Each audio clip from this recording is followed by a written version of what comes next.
the summertime months in St. Louis, it's Cardinal baseball grabbing the sports headlines, except when NASCAR comes to town. And this weekend, the NASCAR Busch Series is visiting Gateway International for the 21st race of the year.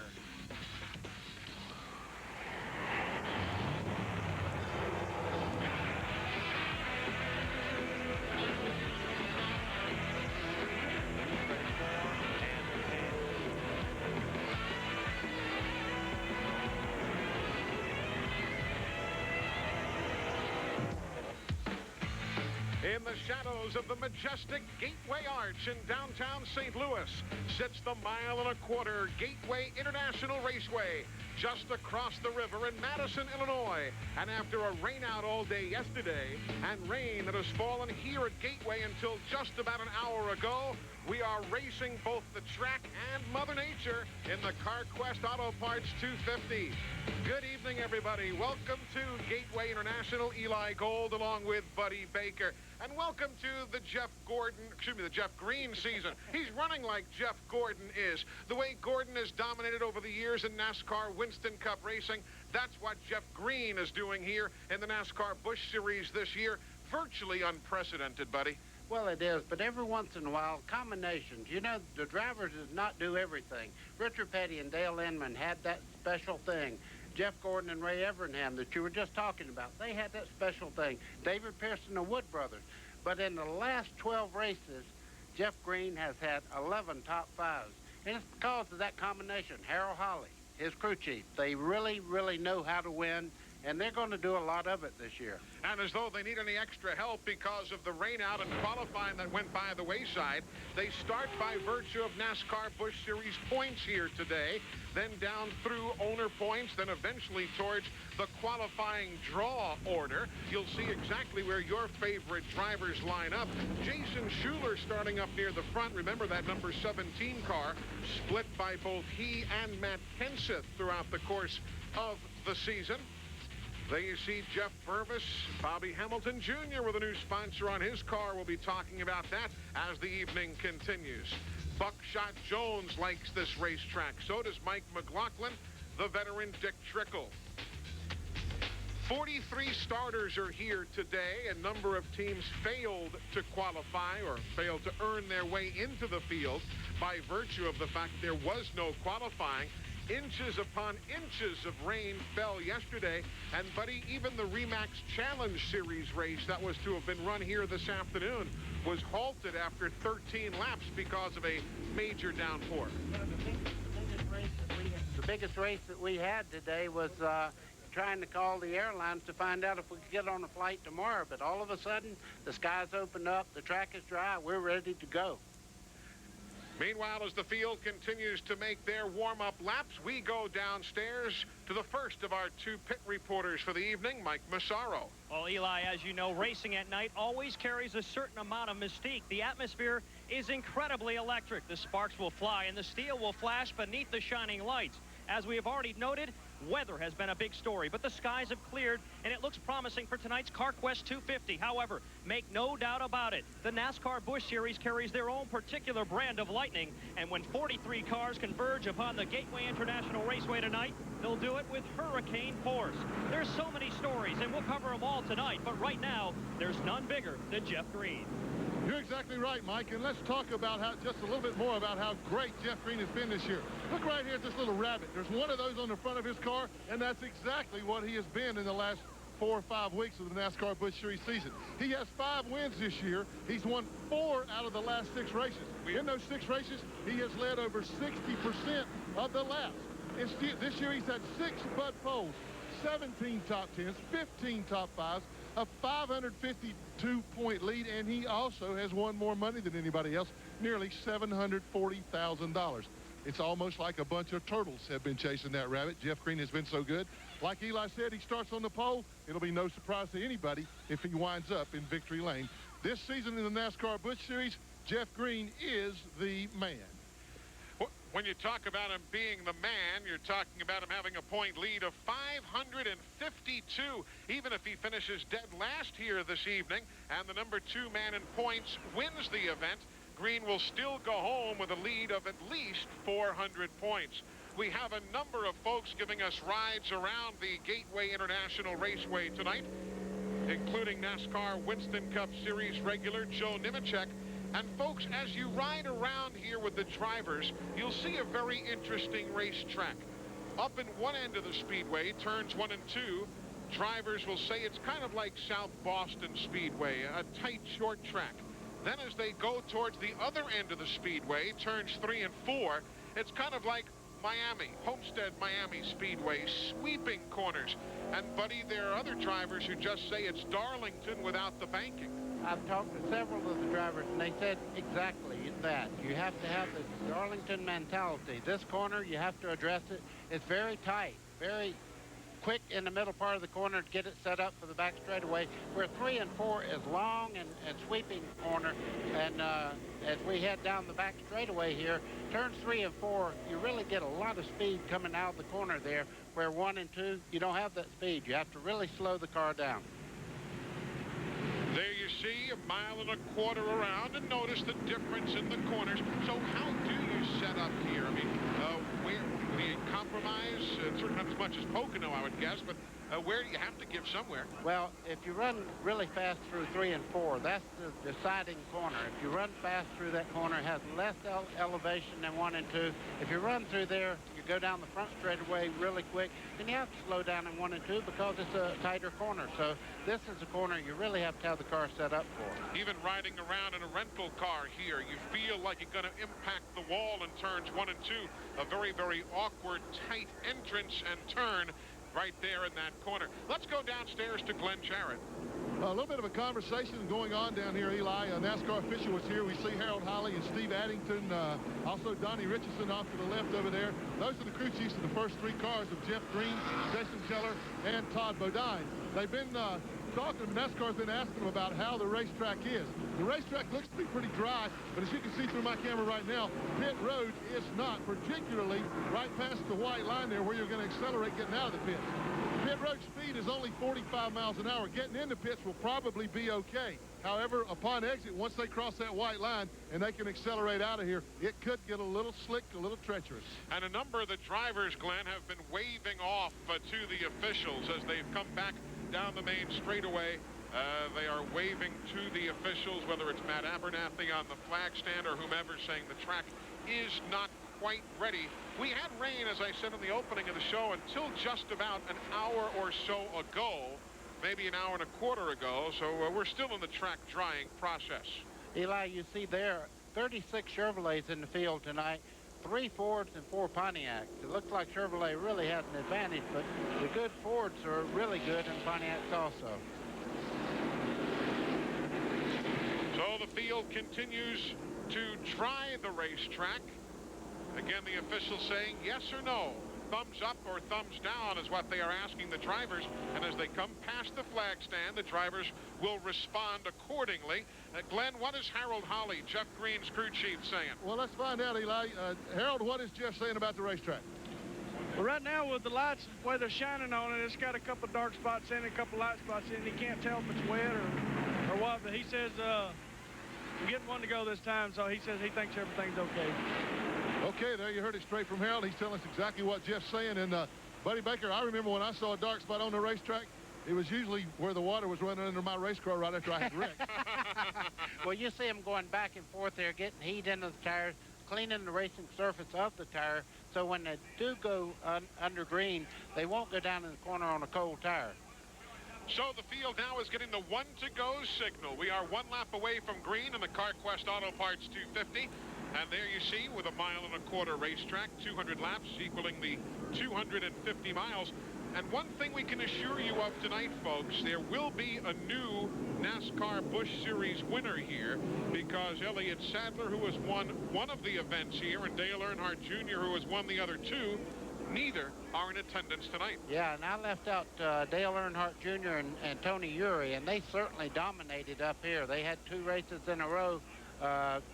97 and or 98, 99, they won both races. Now, a number of drivers failed to earn a spot in the starting lineup because there was no qualifying, and by virtue of either their point standings the owner winner status or the qualifying draw, those 8 drivers failed to earn a spot in the CarQuest Auto Parts 250, and they are regretfully heading on home, but they will be, I'm sure, back at Indianapolis Raceway Park for the next stop on the NASCAR Busch Series upcoming in 1 week's time. Eli, as they come around, there's several Winston Cup drivers way back in the field here, so they'll be interesting to watch as they start working their way to the front. Buckshot Jones tested here. Randy LaJoy likes riding here. Hermie Sadler, Joe Nemechek. As we get set to go green, the first of 200 laps here at Gateway International, the governor set to drop the green flag, and we are underway.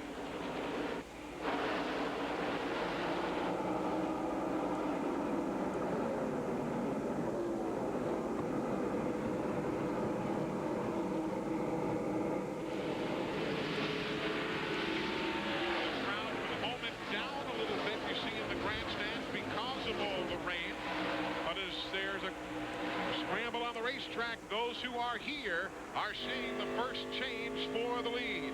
Kevin Harvick there in the 2 car was the quickest in practice, and he's showing a lot of muscle here on the very first lap. So Harvick will take over on lap number 1 from Jeff Green.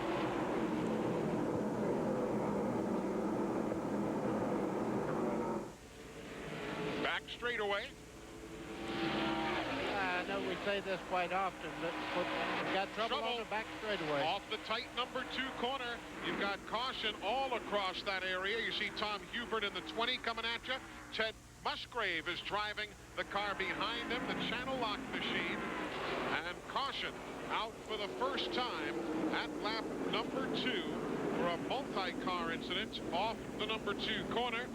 There's Lyndon Amick, who is caught up in that tangle as well, and he's got many, many problems. So Amick, Hubert, Ted Musgrave was involved. Take a look again off the corner and see exactly who went first.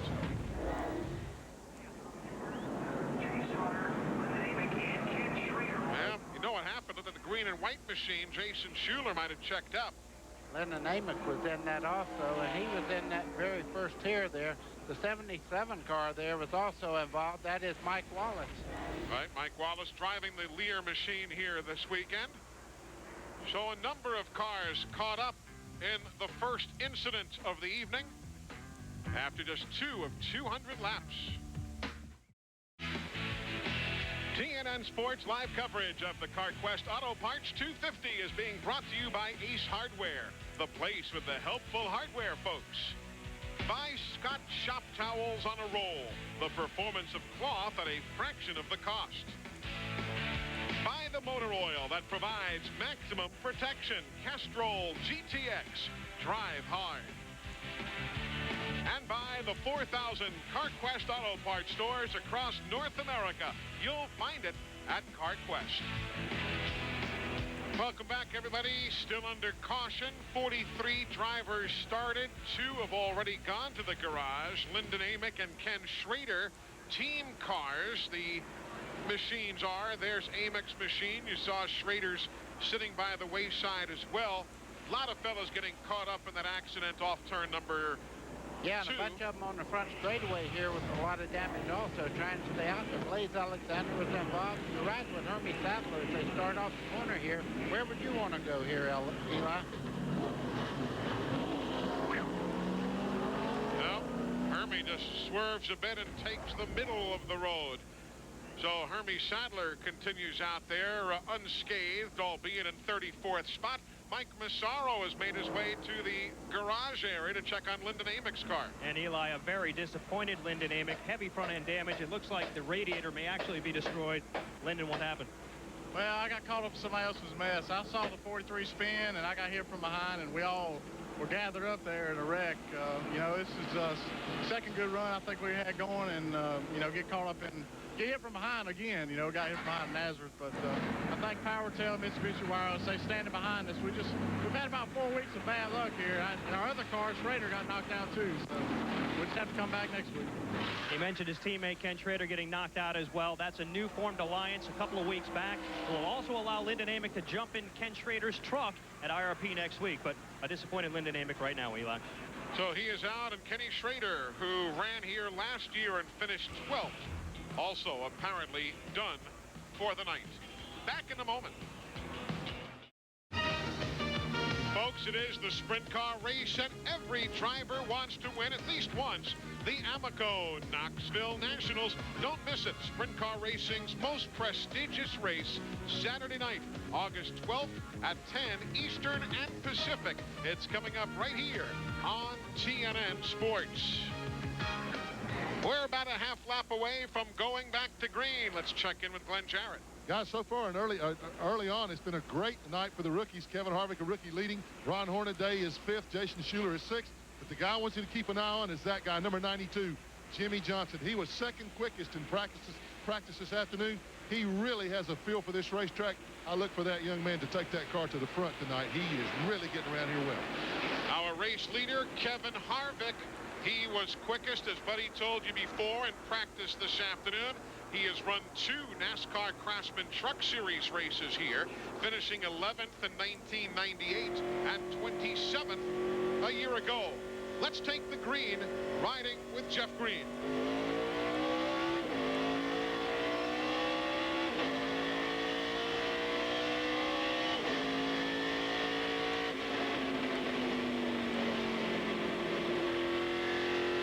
The binder's pretty good there in turns 1 and 2. You got to woe it down. You see those numbers? About 5,800 down in 1 and 2. Now he starts down the back straightaway. You'll see the RPM still close to 8,000 as he gets near the corner down there. 158 miles an hour going into turn 3. Now this is the long corner we were talking about. Great speed up out of the corner. If you notice how much more RPM he had from the entrance to that corner than he did 1 and 2. About 84, 8,500 there. So the front straightaway by the getting off turn 3 and 4 is much quicker. The front straightaway is much quicker than the back straightaway. Field sorting itself out, and now there's problems. Problems up in the corner, turns 1 and 2 again, narrow up on you. That's Rich Bickle in that yellow number 91. Yep, Bickle was running so well in practice and all. And Fred Wanke was the crew chief on that car. He came up here to help. Right. And I know they're very disappointed to be out this early. They brought with them, and you see a lot of steam coming out of the number 58 of Mario Gosselin. He and Bickle getting together up there in the corner.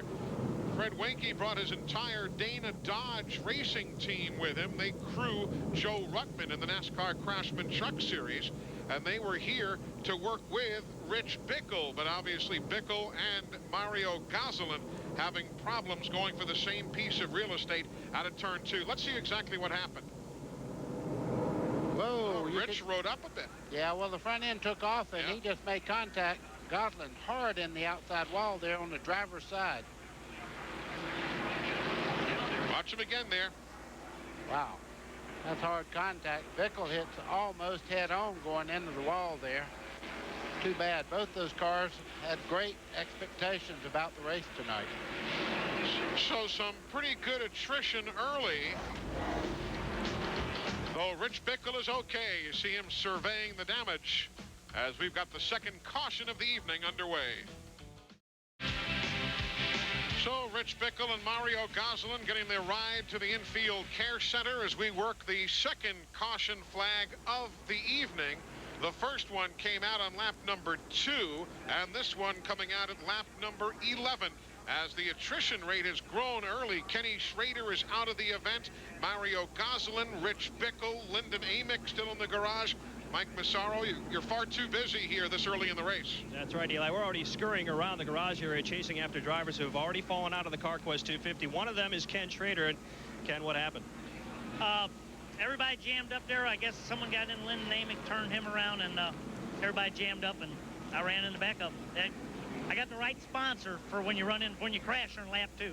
And I guess that's Kleenex to wipe away the tears, Eli. Yes. Right, Kleenex normally on Bobby Hillen's car.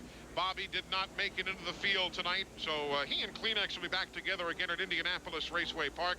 But Kenny Schrader giving the Kimberly-Clark folks the free ride around Gateway International early in this evening's race. So we are working caution again here at Gateway. A lot of race fans, few birds getting a good view from the catch fence. The car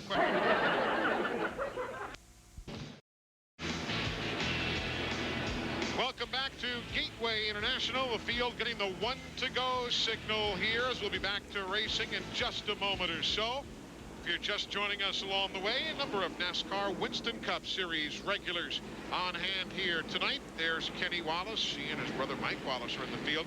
And a good number of Winston Cup guys here tonight, buddy. Yes, they are. And Kenny Wallace is just up the road here. He and his brother Rusty and Mike Wallace all raced in this area. This is more or less home for them. So there you see all the Winston Cup guys. They were here signing autographs earlier. Of course, Kyle Petty, as many of you have no doubt heard, will be going full-time into this Busch Series car with Steve Grissom taking over the Mattel Hot Wheels machine effective at Darlington.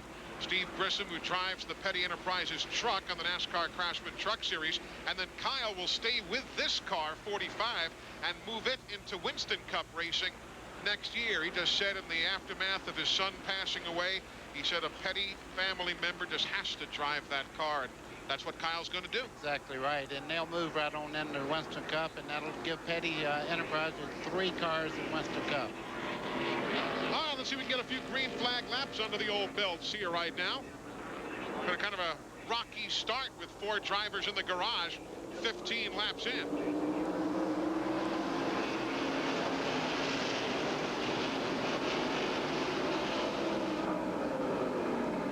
Good scramble there for 4th. Hornaday in that blue and yellow number 3 through the speedy dry that was put down after the accident. Yeah, first run through that, it's almost as the oil itself, so you have to kind of adjust that away, and they made the move there going into the corner. Here comes Kyle Petty up through the group also in the 45 car. Inside of Sauter. They're just picking their way through race traffic now. That's back at 33rd and 34th position.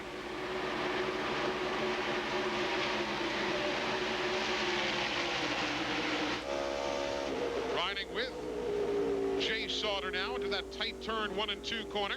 Oh, I saw a car in trouble up there on the high side of the racetrack. No spin, though. He got her back straight.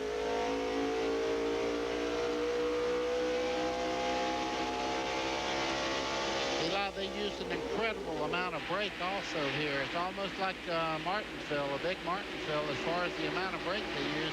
And the brake ducts themselves are just exactly like they run on the short tracks because of the amount of brake you use. Sauter running in 34th, back on the main straightaway. I love night racing for that shot there. You see the guys bottom out. You see those sparks go flying. They're there in the daytime, but you don't see them. Nighttime, boy, I mean, it magnifies everything. And you can see it. Visibility is just as good for the drivers at night as it is in the middle of the day. Ted Musgrave and Kyle Petty, those two there. Meanwhile, back up front, it is Harvick over Green and Jason Keller. Todd Bodine running in the 4th spot. Some pretty decent, spirited racing there, Glenn, behind the race leader. Yeah, that's pretty good right now, Eli. Jason Keller's car has been just a little bit loose. You see him right behind Jeff Green right there right now. Green didn't like his car the first few laps, but then he came back during that caution and told Harold Holly that it started feeling a lot better. What they all want right now is just like you said when we came back, they want some green flag laps here. They want to see what their cars are really going to be able to do, what they're going to need to do to fix them. You know, we started on a totally green racetrack, had a big rain shower here, washed all the rubber off what little there was. And so now they're using this as a test session, this first session of the race, to see exactly how the cars are going to act, to see what kind of changes they might need to make. But so far, a lot of them have been reporting a little bit loose. There you see a good front 3 battle. There's Todd Bodine. Wouldn't it be nice to see him do something well? I mean, his last 3 races, he has just gone to Stinko. I mean, 31st at Milwaukee, 40th at Nazareth, 21st at Pikes Peak, and the team's just a whole lot better than that, obviously, and they kind of shake their heads, shrug their shoulders, and it's some terrible racing luck, but they really have not had success here in the last month. No, and when it goes bad, you try to figure out why all of a sudden you start having bad luck, and you have to work your way out of bad luck. It's not luck, it's the way you prepare yourself for the event. Green getting closer again to Harvick in the battle for the lead. Jeff Green much quicker in the center part of the corner. As he picks up the throttle here, he's trying to get on the inside. If he gets side by side with Harvick, he won't have much choice but to let him go right on into the corner. Remember, we saw Nemechek's telemetry earlier. He was only turning 158 miles an hour. That was 156 for Green. Look out for Keller, too, on the inside. Well, they have him set up right now, but he sure did drive that car very well on the high side there. Harvick did. And there is good racing room, but I don't think in 3 and 4 you want to be on that high side.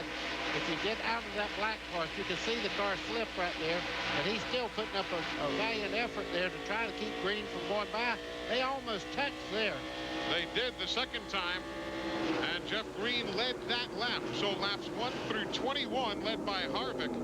Jeff Green will lead lap number 22, and then Harvick takes the lead again if he can hang on till they come back around to the stripe this time by. Well, he's showing a lot of muscle on the high side of the racetrack, and for the first time he's down where Green was at, but Green couldn't make his car make the move there. You can see right there, much quicker though in the center part of the corner. And sooner or later, the tires, as they get hotter, fuel load gets lighter. Green's got a better handling race car in the center part of the corner. Don't know if you folks had a chance to watch or listen to the race last week from Pikes Peak International Raceway. Jeff Green won in a spectacular race against his brother David Green, who drives the number 34 car. I was talking to him. He said that was the highlight of his entire racing career. He said to run your brother and have the fun of knowing that it was you and your brother and one of you were going to win.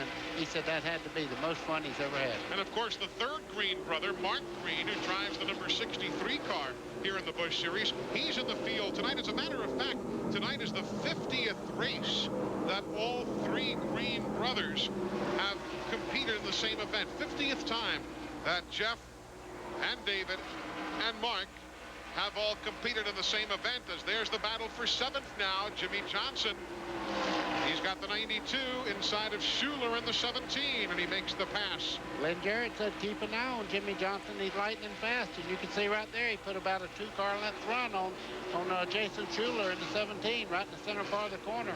Jimmy Johnson's on a mission right now. 98 is Elton Sawyer there, the Lysol machine. That was the car that was new in Nazareth, Pennsylvania, where he finished second. And Schuler right there, even though he's new to the NASCAR Busch Series, he has run here 3 times in another one of NASCAR's touring series, the Remax Challenge Series. Matter of fact, he won the race here back in 1998.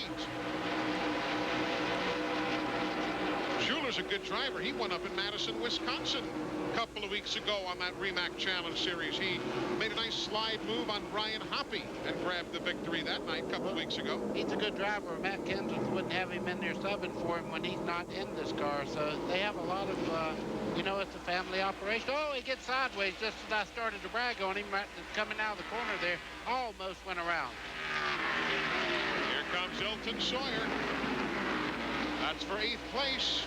Can't pull it off. Casey Atwood in the 27 now moves up on these two as they try to sort this position out right there. But Jason Schuler was very, very loose off turn 1.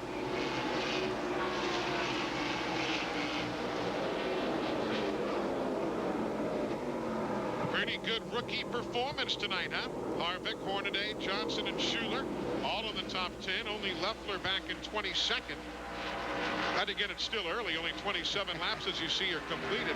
It's hard for me to call Ron Hornaday a rookie. He has 1 million races under his belt, and anybody that remembers the Craftsman Truck Series, I mean, he's probably one of the biggest winners of all times in that division, and several times champion. I mean, he's done it all. And out in the Midwest, I've had people tell me they tried to catch him for 6, 7 years before they ever beat him. And of course, Mike, Hornaday finished second here in the NASCAR Craftsman Truck Series in '98. He did, Eli, indeed. You know what? His confidence is extremely high coming into this event because he's driving the car that has won the last 2 events here at Gateway. The car they titled Stepchild was the car that Dale Earnhardt Jr. put in victory lane in '98 and in '99. Just spoke with Jerry Kennan, the crew chief for Ron Hornaday, though. A little bit of frustration in that camp early with the 2 cautions. They're still waiting for the pressures to come up on those tires before they can make a run towards the front. They've already dropped back 1 spot from their 5th place starting position. However, they're confident that they can make a run to the front. They built quite a bit of adjustability into that car, and they're ready to do whatever they need to do to make that car competitive here tonight. And that battle is ongoing for 6th place with Jimmy Johnson there, and Johnson will try and grab it, and does. How much pressure is on Hornaday, buddy? Because that's the same car that Dale Earnhardt Jr. drove to victory here last year, so you know the car can win. Does that add pressure to a driver? Okay, let's really talk about that just for a second, because this is an entirely different race car and different crew that's working on this car right here. Of course, the Uri bunch, they went up with Dale Earnhardt Jr., so we're talking about a different deal, and he also won at Nazareth. I'm sure that took a lot off of him. Up front, Kevin Harvick putting a lap on Blaze Alexander as we're early here in Madison, Illinois. TNN Sports live coverage of the CarQuest Auto Parts 250 is being brought to you by Route 66. Jeans, clothes. It's not Main Street, only at Kmart. Welcome back. The CarQuest Auto Parts 250 is live on TNN Sports this evening. Glad you're tuned in. Eli Gold, Buddy Baker, Glenn Jarrett, Mike Massaro. Pretty good scramble up front now. Kevin Harvick in the 2, Jason Keller in the 57. Harvick led the first 21 laps of the race. Jeff Green led lap 22, and Harvick reassumed the lead at 23 and has now led for the last 10 laps. Eli, I believe Jeff Green is a points racer right now. His car was, we got a report from the pits that his car was a little snug in the center part of the corner, meaning it won't turn when he wants it to turn. And he just dropped back there in a place where he didn't put any pressure. Lead change looked like to me, Eli. Could be, and look who's quickest on that rundown there. Todd Bodine had the quick lap moments ago. And no, Keller couldn't make it work. I guess you really risk binding up your race car if you turn it too hard right there. Well, we'll see, because he hasn't given up yet. They're starting to really battle for this lead, and I'm sure Jason Keller would like to put a lot of heat on him right now, because you see Jeff Green, he dropped back, moved back up. Right now, these will stay on the bottom, but for some reason, Kevin Harvick has his car really, really good on the high side of the racetrack. Just keeps it wound up off the high side and shoots down that back straightaway, which is longer than the front straightaway. The back stretch is 1,976 feet. The front straight is 1,922. Yeah. Oh, is that the year you were born or That something? was it, exactly. Look at this now. We're going to see if Keller can really go down in the corner here. And the funny part is, watch Harvick does. From there out, from the center out, he does really accelerate. Jason Keller has 2 top 5 finishes here at Gateway. But this may well be the first time he leads if he can hang on to the lead over Harvick. Here he comes to the stripe. You can see Jason Keller's car slipped just a little bit as he started out the corner there. The back jumped out. Harvick's making it very, very tough to get that spot. Harvick leading that lap. Oh! I thought they had made contact as they started in, and Jason said, I'm going to let the teammate go back up here and see if he can do anything with him, it looks like. Todd Bodine, though, is closed in there in 4th spot now. Jeff Green makes the move in and around Keller. And there's old Fido. I'm not talking about Todd. That's the name of his car. That's the car Fido, that number 66. That's the nickname. By the way, Eli, you were exactly right. That is the same car that Dale Earnhardt Jr. won the race here in last year. And I'm certain there's a lot of pressure. If you bring the same car back, and it's won several times here, you need to pick it up here. And Hornaday is dropping back just a little bit. He's back to 8th right now. Harvick, the leader, is as we check in with Glenn Jarrett. We're looking at Jason Keller right there, guys. He was just kind of cooling his tires down. He got them really hot while he was under Harvick there battling for the lead. The car that Jason is in is the car that he ran last at Myrtle Beach, South Carolina, back last month. And he really likes this car. In fact, his crew chief, Steve Addington, told me that he had never had a driver as adamant about wanting to take a particular car to a racetrack as Jason was about this one. They had a real fast car last week at Pikes Peak, but it went away after about 60 laps, and they couldn't get the car to turn. Jason really likes this car. Now, let's talk about the number 34 of David Green. We're looking at Kevin Harvick there. But David Green is coming into the picture, and he is consistently number 34 there. You see him right at the end of that pack. He's in 5th place right now. He is consistently one of the fastest cars on the racetrack. And that side-by-side battle for the lead has enabled him to catch the pack. There's another Green, and that's David going to have something to say about this before it's over. Here's Mike Massaro. Well, Glenn, Randy LaJoie finished second here at Gateway a year ago, but it doesn't look good for the rest of the evening for the man from Norwalk, Connecticut. He's reporting a vibration in the motor, and it could be terminal. Right now, he runs 12th, but keep in mind, he started 8th, has already dropped back 4 spots. Eli? So 12th spot right now, but the lead is still held by Harvick. The front 5 establishing some domination early in the CarQuest Auto Parts 250.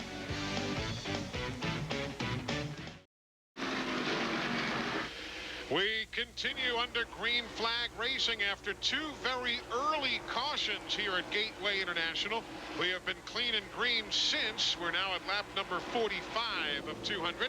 Kevin Harvick, Jeff Green, Jason Keller, Todd Bodine, and David Green right there, front and center. 6th is Elton Sawyer. Jimmy Johnson is 7th. Good run for Hank Parker Jr. He's now running an A spot. There he is. Remember, he had that great 4th place run last week at Pikes Peak. And you know, this could be a good weekend for the family. His brother, Catfish, as they call him, Billy Catfish Parker, he won the pole and the race last night at Tri-County Speedway in Hudson, North Carolina. So a nice little family sweep if Hank Jr. can take the Marines car to the front. And for the people who don't know, Hank Parker Sr. is the guy that is the champion fisherman that does the show on TNN. Hank Parker Jr. running well. He has really developed. I remember seeing him last year prior, some of the short tracks. God bless him, he found every wall that NASCAR had to offer. Yep. And now he is a serious contender. It's great to see a guy learn the business and start to assert himself. Yeah, and he got in that All-Pro Series and really developed the driving style. His father certainly backed him 100%. And I watched him when he was in go-karts, and I watched him when he raced at Concord Speedway. And I'm like you. It's great to see him doing so well now, because when he first started, he wasn't no gift. Any gift. Now, Todd Bodine and David Green, 4th and 5th. They are just over a second behind Kevin Harvick, the race leader. And as you see, just 2/10 separating the two of them, not even that much. Or down low. Eli, and there's probably some giants sleeping right now that would love to get in when they make their pit stop and make some adjustments to the car.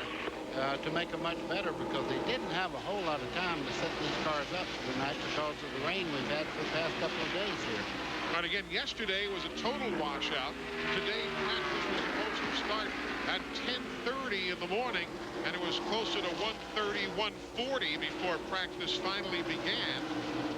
Qualifying was washed away because of the rain, so you're right, it's been a very short time, because in addition, as we said before, folks, not only is this the only division here, the Remax Challenge Series of NASCAR is also here. They had practice, they had a race that started and then was halted by rain after 13 laps.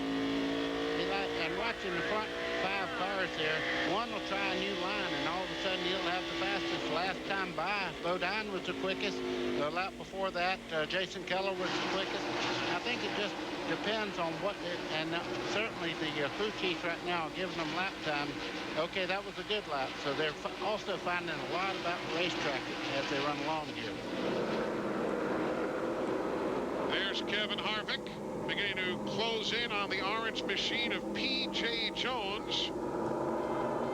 P.J. has run here in the past, but making his maiden voyage in a NASCAR Busch Series car tonight.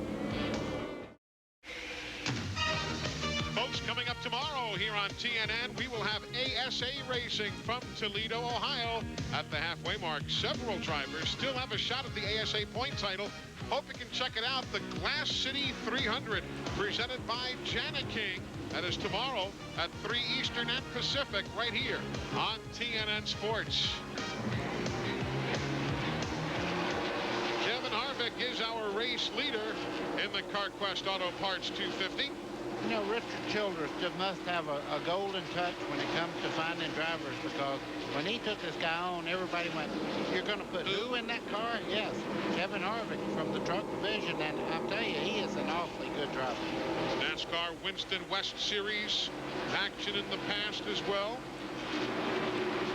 He's a good one. There's Jason Keller now. And Todd Bodine working around Mark Green. Yes, that's Mark Green, and his brother David goes by there on the inside in the 34 car. Hey, you know who's doing well is Kyle. Kyle Petty is now right there in the middle of your screen, up to 17th position, following Joe Nemechek, with whom we are riding right now. And he has a very good handling race car. He's catching Joe Nemechek, who I thought would be one of the quickest cars tonight. But Kyle is doing a very, very nice job. See how Joe's doing, 159, 160 miles an hour. Wow. Hadn't slowed up a lot since the first of the race. Inside. Listening to Nemechek's radio. Bingo. And the pass made cleanly. So Kyle Petty moves up now into the 16th spot. Well, Nemechek's car is visibly slower in the center part of the corner there, and I'm sure he wants to make some adjustments on that car when he gets a chance to. As we ride with Joe Nemechek, we'll tell you that Justin Labonte has taken his car towards the garage area, the Slim Jim machine.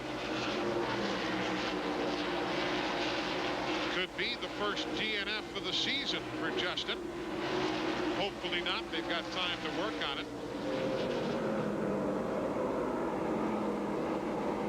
We saw Tom Hubert in the 20 just being bypassed by our race leader, Kevin Harvick. Tremendous amount of damage to the right front corner. He was in one of the earlier wrecks when people had just joined him. He was in that accident on lap 2 with 7 other drivers. Good battle now for third. 66 Bodine, 57 Keller. Tell you what, that outside line is not giving up a thing tonight. They can race side by side, lap after lap here. And it was basically a green racetrack because of all the rain we had after practice and after the first 13 laps of the Remax Challenge race. So they were starting brand new. They're starting to catch a lot of lap traffic now. This can really change if you've been running right around the bottom of the racetrack and all of a sudden you move up. You get different handling characteristics from the bottom of the racetrack to the second lane up there. 21 Mike Dillon gone a lap down. David Green in the 34. That's for position, but he can't make the pass on Keller in the blue and white number 57.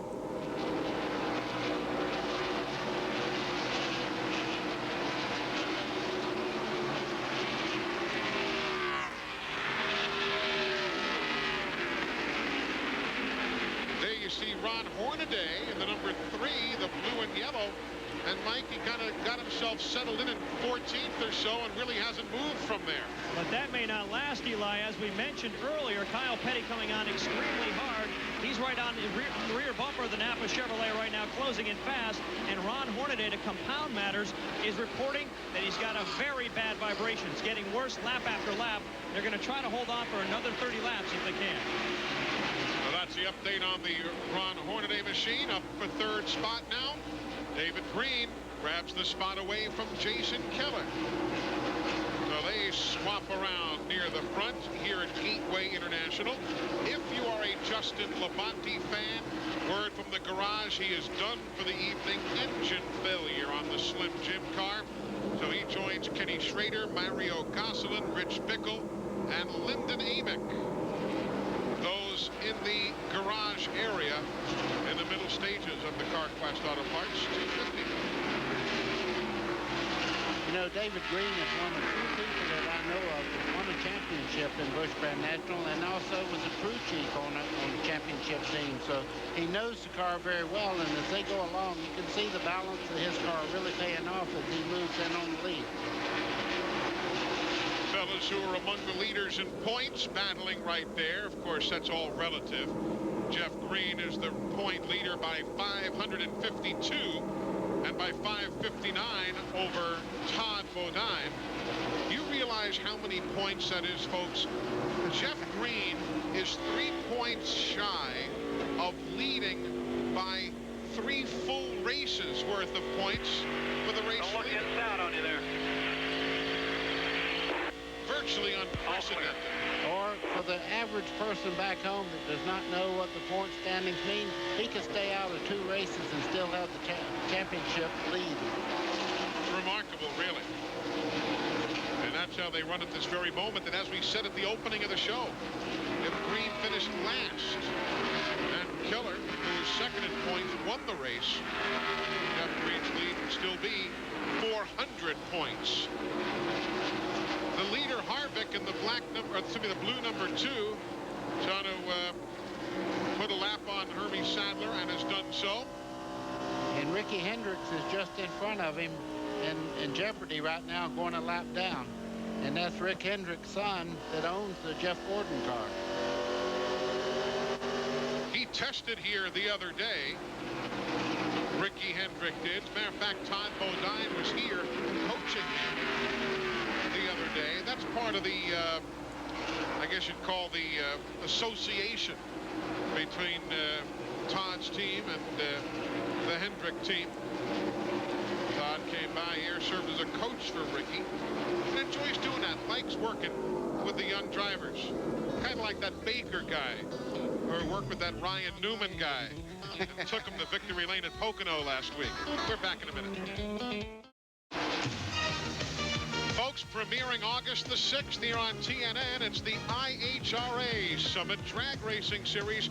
Not only will we be seeing the normal drag racing standards, Top Fuel, Funny Car, and Pro Stock, but you'll be seeing the Wild Pro Mods and the 200-mile-an-hour Nitro Harley motorcycles. It's the IHRA Summit Drag Racing Series every Sunday night, 10:30 Eastern and Pacific, starting August 6th, right here on TNN Sports. Kevin Harvick, at 24 years of age, is the race leader here in the CarQuest Auto Parts 250. Some of the teams making some early pit stops. Ricky Hendrick is in at lap 72, as David Green wants to grab 3rd spot. Yeah, that car is really starting to work quite well for him. Todd Bodine has a fast race car, but David Green got position on him on the inside. And, of course, Todd Bodine did not press the issue. He just rolled out of the throttle and let him go. Not far from halfway, 27 laps shy of the midpoint of the event. 200 laps, 250 miles.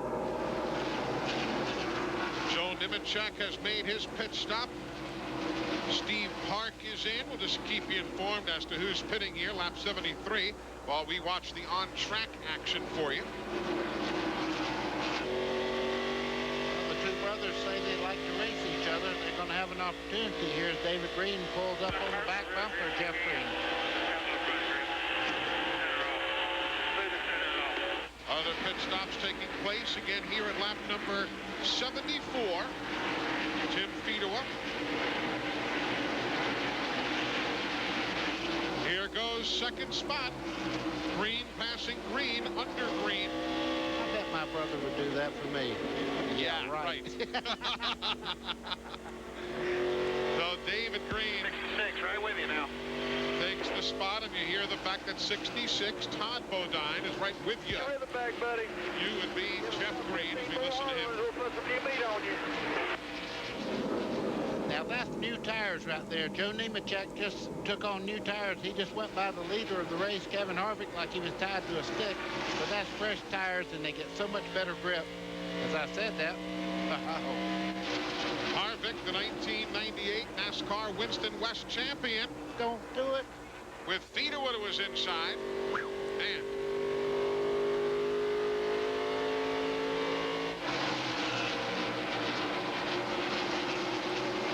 here comes Casey Atwood in for service now. His stop coming in lap 76. David Green making a run right now. Kevin Harvick on the inside. Looks like he may have the muscle to pull off the lead. So David Green becomes the new leader in the CarQuest Auto Parts 250. Harvick leading from 34 through 75. And David Green taking over at 76. Harvick's handle's gone away on his car just a little bit. Bodine fighting on the outside of Jeff Green now as they swap position. That's for second.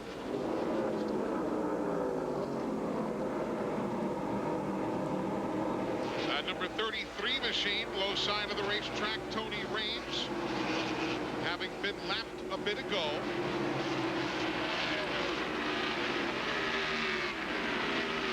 Looks like Kevin Harvick is in need of a pit stop. He may be in need of a pit stop, but believe this, they tell me lap 92. That's spectacular gas mileage. However, they are complaining that they may have a developing problem with the right front tire. It is getting a little bit soft, and unless that gets worse, they're still planning on coming in on lap number 92. However, that tire rather may dictate when they stop. Wow, did you see the brakes? I mean, they're absolutely cherry red as he went down into turn one there. The entire rotor was absolutely shining red as he headed off into the corner. In turns 1 and 2, the heavy braking area here, as opposed to that sweeping turn. Now, many other teams are pitting early here, or at least far earlier than Harvick is. There you see Grubb in for service. Kevin Grubb coming in, lap number 78.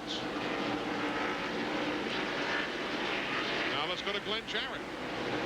Well, guys, the pit window that the crew chiefs told me before the race started that it should be around 75 to 90 laps, so we're pretty much in the window. You see that object in my camera right there? That was lying on pit road. That is a half a spring rubber. I didn't see which car it was. I saw it fall out, and I was trying to look to see what it was. But somebody came in, made a major adjustment, put a spring rubber in, and it fell out before they got off of pit road. So somebody out there ain't liking the way their car is driving right now, I guarantee you that. Just as an update, Jeff Green and Jason Keller are looking at pitting somewhere probably around lap 90. And if you want to know how good David Green's car is running right now on the computer, he is 2 miles an hour faster than second and third every lap. Everybody coming in for pit stops while you watch David Green. Elton Sawyer is in there. The Lysol team goes to work. Phil Parsons has been in. Just saw Phil going by after service on his machine. All of this under Green. And you heard the report from Mike Massaro. All of this taking place roughly 12 laps before we expect to see Kevin Harvick come down pit road as David Green will put a lap on Dick Trickle. Here comes Jeff Purvis now in the Porter Cable entry. Tower. Start looking left. He's in on lap 81. All of these stops under Green.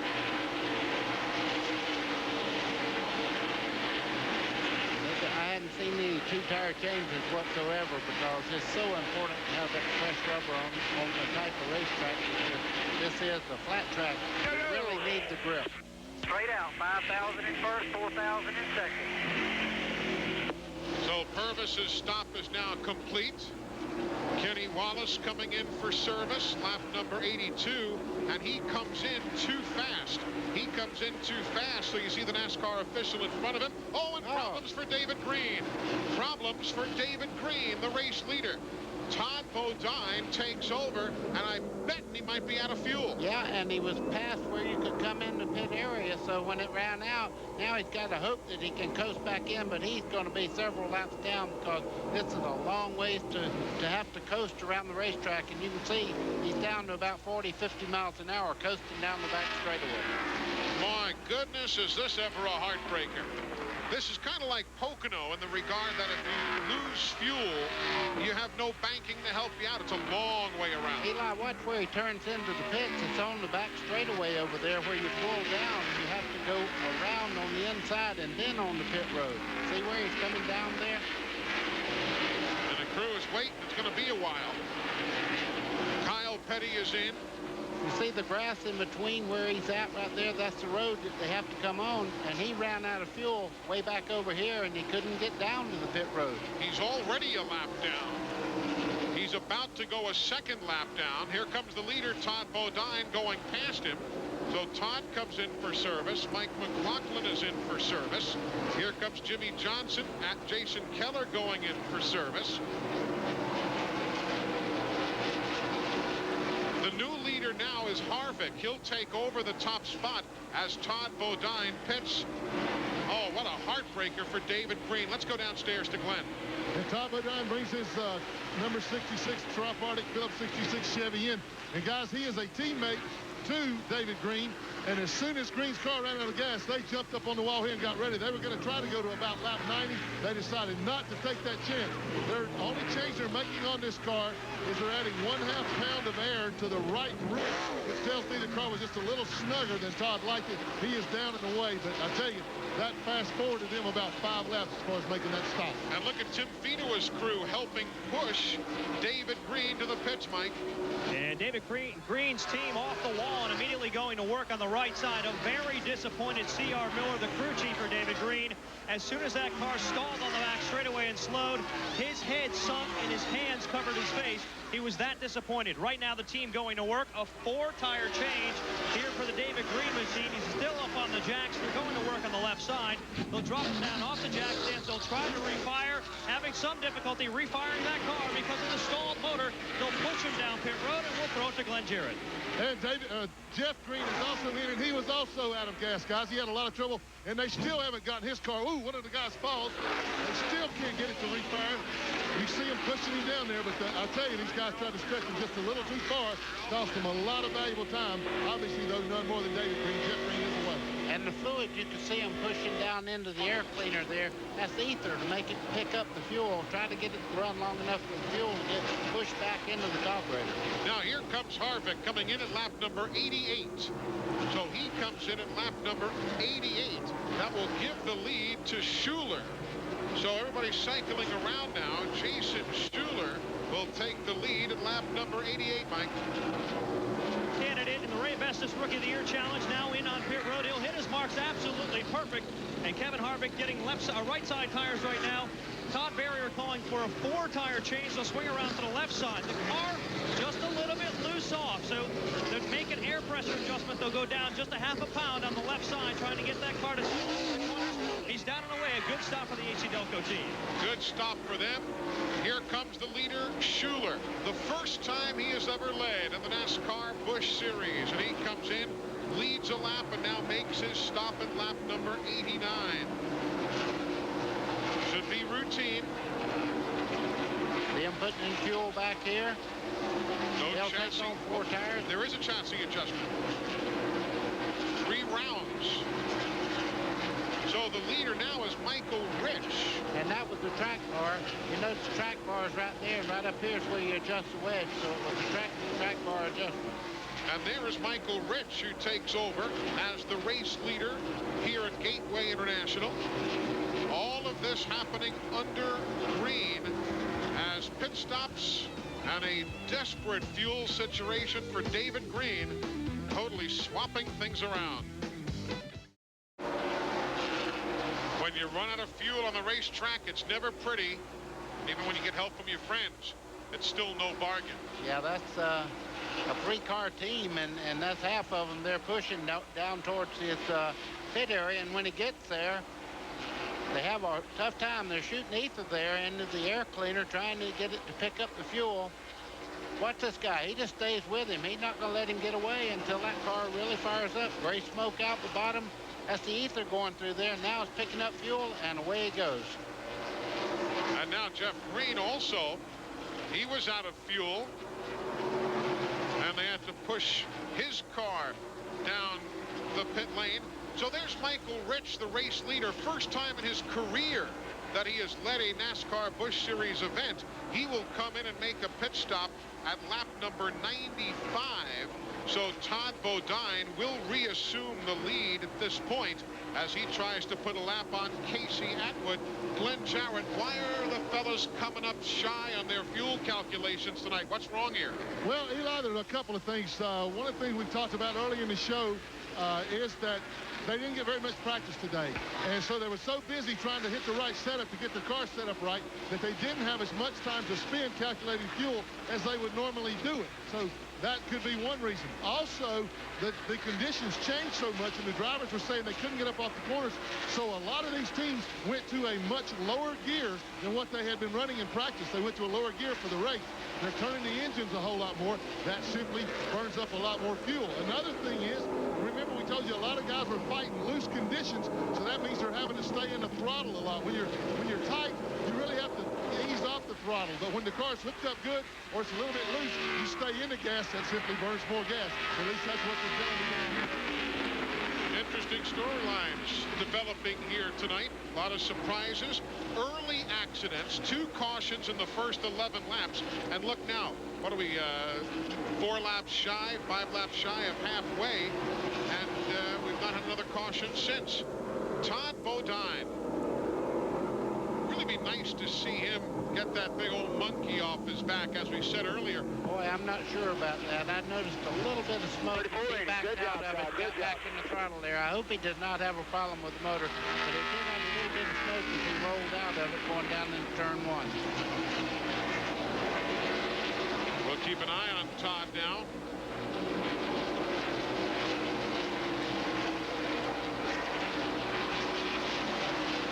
Couple of laps shy of halfway. Tell you, on a rainy weekend, as we've had here outside of St. Louis. Whatever it is, it fixed itself. It didn't smoke that time, so hooray for that. I certainly don't see him have any more problems. I was going to say, on a rainy weekend like we've had, it's always nice to get to halfway and make sure it's an official event.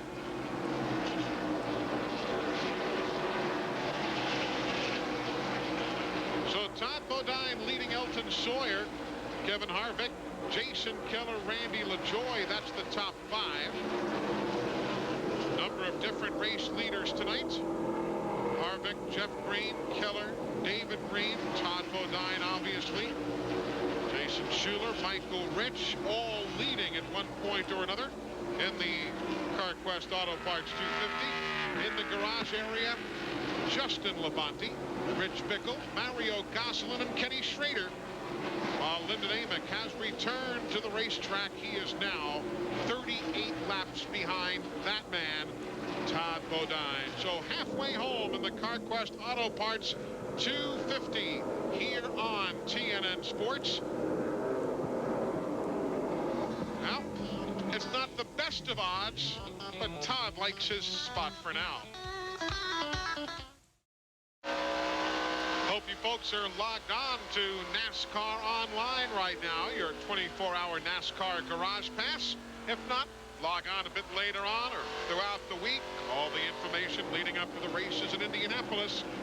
NASCAR.com is the address for NASCAR Online. Boy, Kevin Harvick just went by our second-place runner, Elton Sawyer, and just went right on up there and took that second spot away.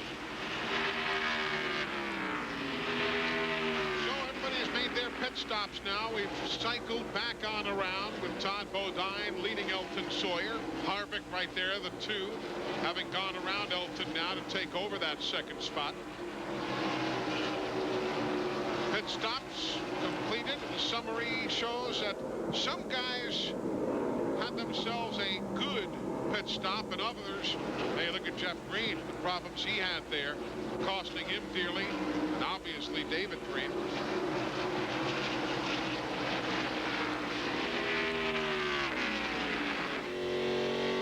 Pit stops unscheduled for Ricky Hendrick while we ride with Jeff Green and check in with Glenn Jarrett. Well, Jeff Green's car is driving pretty well right now. They took a little bit of wedge out of the car on the left side. It was a little bit tight, as we told you earlier on. He likes the way the car is driving. He doesn't like his position on the racetrack right now. What you talked about, you guys, when we came back, there was the amount of time that he lost on that pit stop. Remember, his car did run out of fuel. I asked Harold Holley about that. He said, hey, we stopped 5 laps earlier than we intended to. He said when the 34 car ran out, we came in early. We do not know why, other than those things that I talked about a while ago. They're a little bit of a mystery, but man, it has put them way behind. What they need right now is a caution flag to help them catch up to Todd Bodine. And they're going to hope that that caution flag is not because of them. There's Jeff Green. You just saw Ricky Hendrick moments ago. His car being pushed to the garage area. And the team GMAC entry with what they are telling us preliminarily is an engine problem.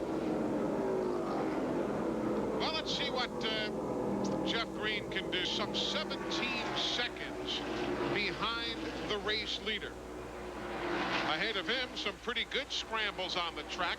The 4 is Purvis. That white machine is not in the battle, but the guy you're riding with now, Randy LaJoy, is. He and the guy just ahead of him, Purvis, battling for 5th and 6th spot. And this is the kind of racetrack that Randy LaJoy really gets around. The flatter the better for him, and he really enjoys this track.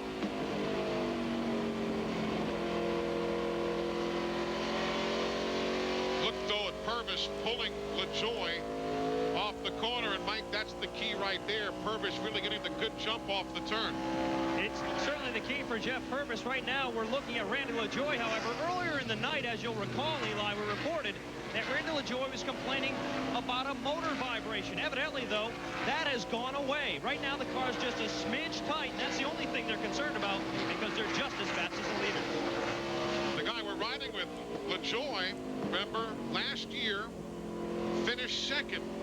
Started 27th. As we ride with Jeff Purvis now. Well, if you want to talk about somebody who can really drive a race car that's loose, Jeff Purvis is your man. I don't think I've ever watched anybody any better than he is on a half-mile dirt racetrack. And if it's sliding a little bit, it's perfect for him. The lead is still 5 seconds plus. Todd Bodine over Kevin Harvick. Took the fans a while to get here, but they're here and seeing a good one. TNN Sports live coverage of the CarQuest Auto Parts 250 is being brought to you by the 4,000 CarQuest Auto Parts stores across North America. You'll find it at CarQuest. There is Todd Bodine as he is the race leader here at Gateway International. Took over at lap 96. Glad you're with us, Eli Gold, Buddy Baker, Glenn Jarrett. Good to have Mike Massaro joining us on the telecast tonight. You see the numbers pertaining to tonight's event. And you see the point leader, Nice and smooth, buddy. number 10, Jeff Green. He is in 9th. Still running a dozen seconds back. After losing a good bit of time on the pit lane when his car ran out of fuel, they had to push it off after the stop. Joe Nemechek, the 87 there, working his way around the racetrack. I just don't believe his car is handling the way he wants it to, but he is sticking right with Jeff Green, and he really has a great car. It's a good organization, Brian Patty and the bunch. Look at old Kyle up to 7. Nemechek in 10.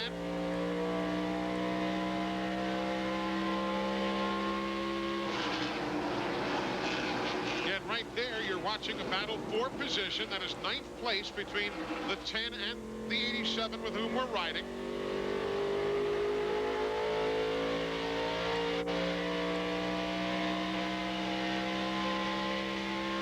Just about the same numbers as earlier.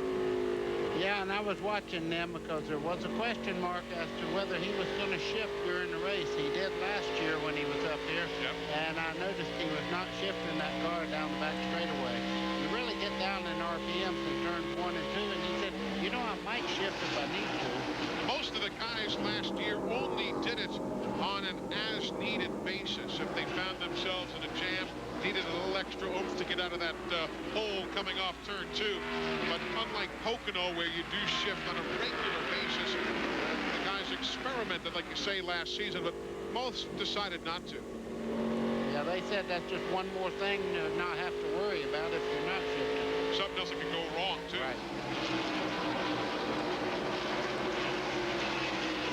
Bell is now 18 seconds behind Todd Bodine, as Todd just continues to pace things along. This is the first race Todd has led in the last 12 events. When we told you before, the bottom had kind of fallen out as we ride with Buckshot Jones and look back towards Todd. But over the years, he has had some pretty good runs. He's won 10 times and been in the top 10 123 times. Good point. And nobody doubts Todd's ability, nor Donnie Richardson's ability. And this is the first race they've led since Talladega, going back to May.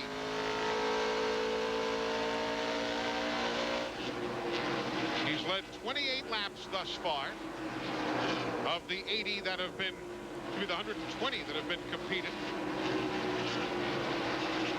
13 top 10s for Todd this season, but as we said, for the last 6 races, 4 finishes of 21st or worst. But the car they call Fido, anything but a dog here tonight. Hey folks, the Arena Football League playoffs are underway, and the 50-yard indoor war moves on to round 2 of the playoffs next week. Hope you can join Mark May, Jill Arrington, and myself Thursday evening from Orlando, Florida, and Friday night from San Jose, California.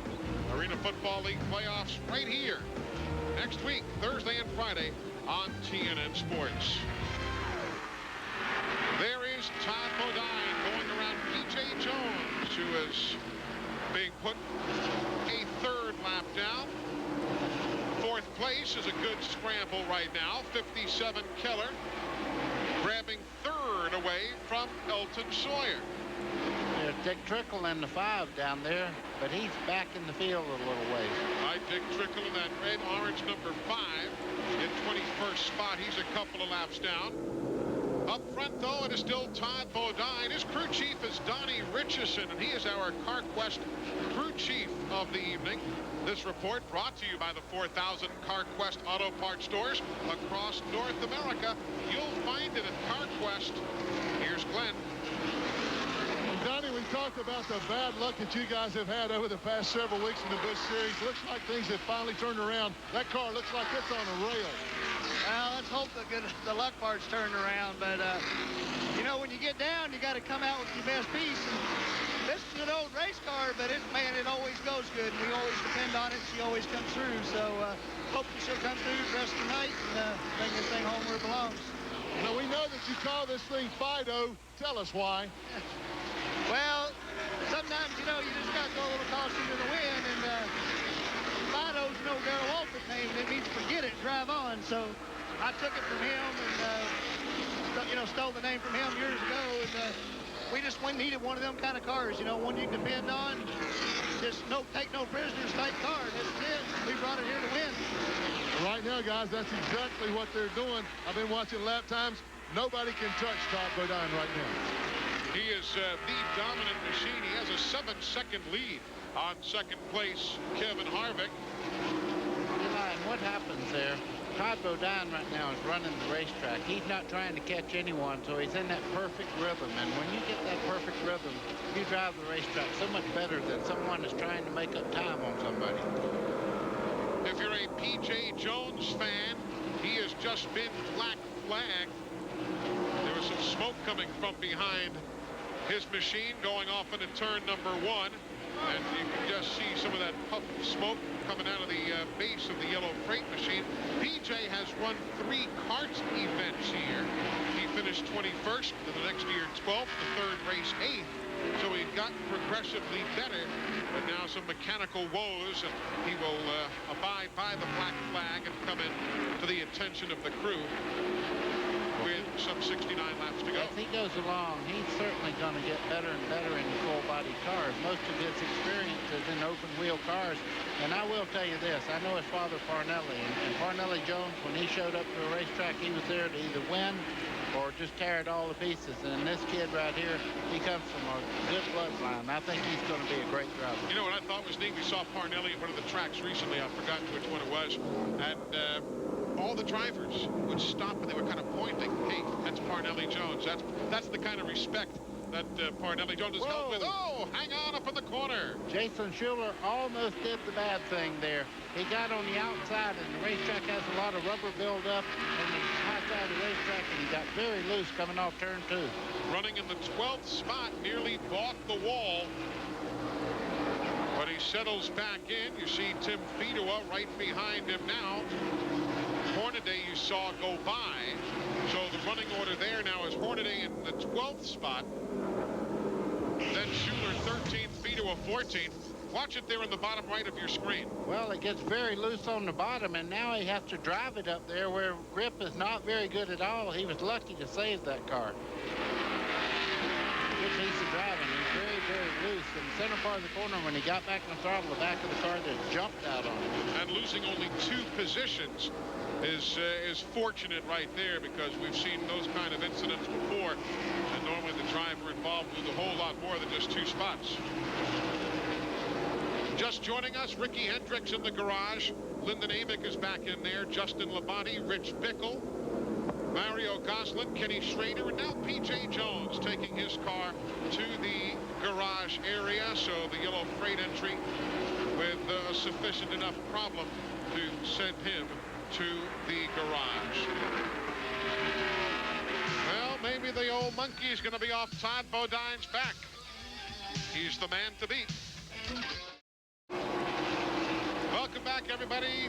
Hank Parker Jr. running so very well, but he's about to be put a lap down by Todd Bodine, who is running very, very well. We're at lap 138. If you're a Mike McLaughlin fan, he is on the pit road with the hood up on the Gould's Pumps entry. There he is. McLaughlin running in the 30th spot when he came into the attention of the crew. Why don't we catch you up on who's where? Of course, that car coming straight at you. Todd Bodine is the race leader, and he's got himself a comfortable lead. The 53 of Hank Parker Jr. having just gone a lap down. He is running in the 16th spot, the first machine, 1 lap down. Next in line, Casey Atwood in the number 27 machine. He's back in 28th spot, 2 laps down. You know, Casey's not had a top 5 finish since Dover last September, some 26 races ago. Pulling back now, looking for the next runner in line. The number 18 of Jason Leffler making his debut here at Gateway International. He's running back in the 17th spot. He is a lap down to our race leader, Todd Bodine.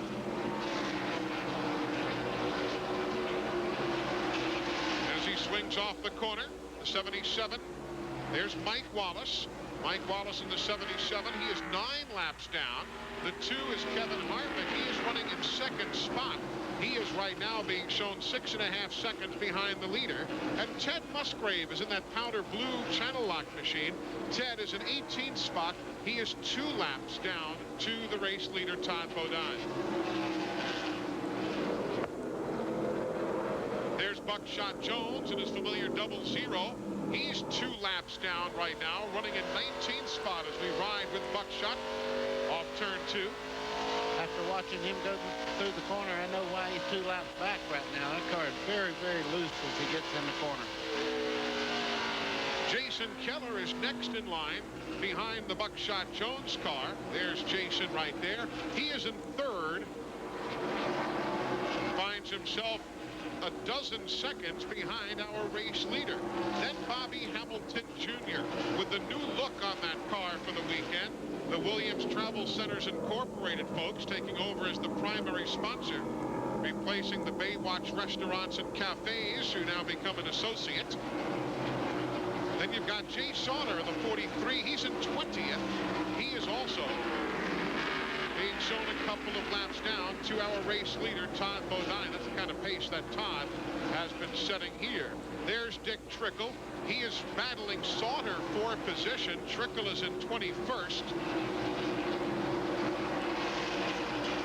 There's the 31 of Steve Park next in line, and the 34 of David Green.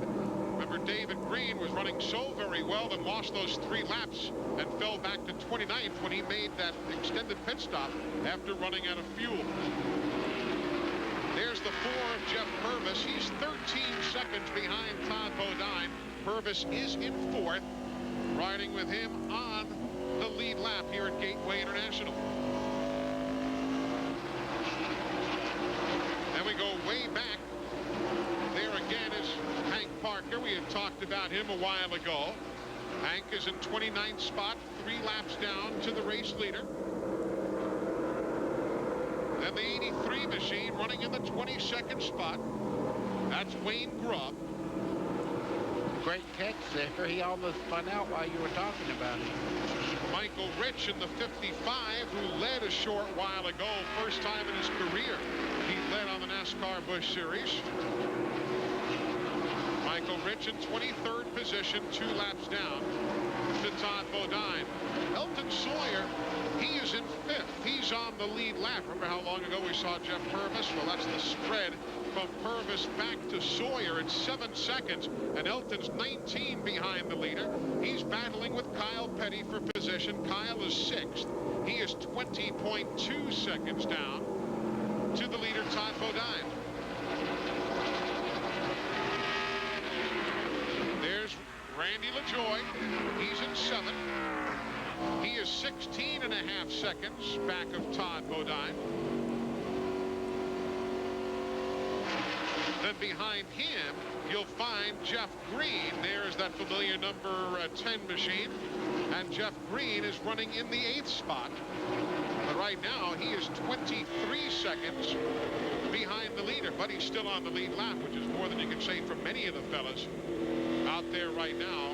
Many laps down in the middle to late stages of the CarQuest Auto Parts 250. Blaze Alexander. Man, his car's been through the ringer tonight since that very first accident on lap 2. Blaze is in 36th. He's 11 laps down. There's Ron Hornaday. He's on the lead lap. He is in 9th position. Oh, Ron Hornaday, 27 seconds down. And there's Hermie Sadler. Haven't talked much about the 30 machine. He's in 23rd spot now.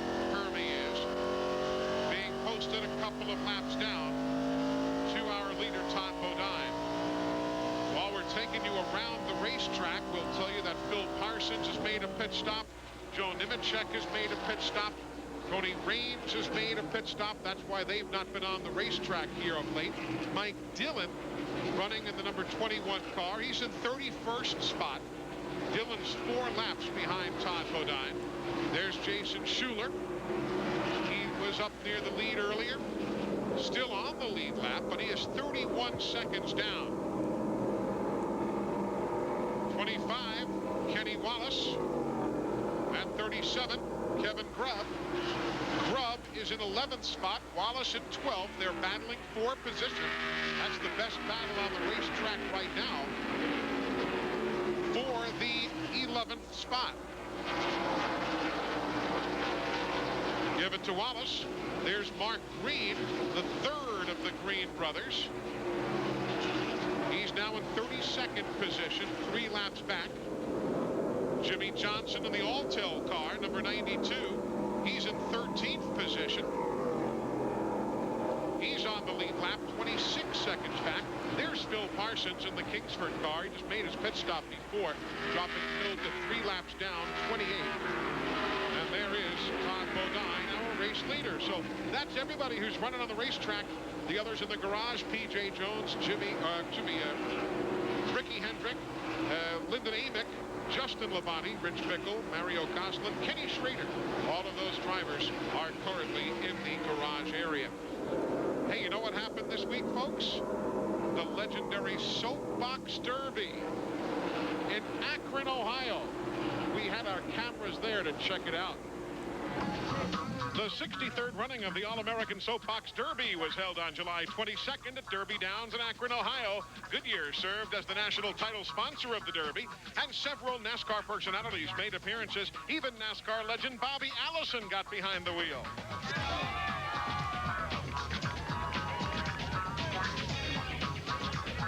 More than 360 youngsters from around the United States and several foreign countries came to Akron to compete in 3 separate divisions for more than $50,000 in college scholarships.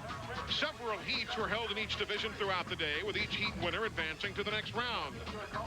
At the end of the day, 3 champions were crowned. Cody Butler of Anderson, Indiana, won the Masters division. He was a proud young man when he climbed from his race car. Jeff, how do you feel, buddy? Good. Great job. What's it feel like to win the championship? Great. Derek Etherington, also of Anderson, Indiana, won the Super Stock division. And a young lady, hometown star Rachel Curran of Akron, won the Stock division. How you feel, Cam? My feeling is fine. I can't explain the words. Thank Goodyear. Oh my gosh. Thank you, Goodyear.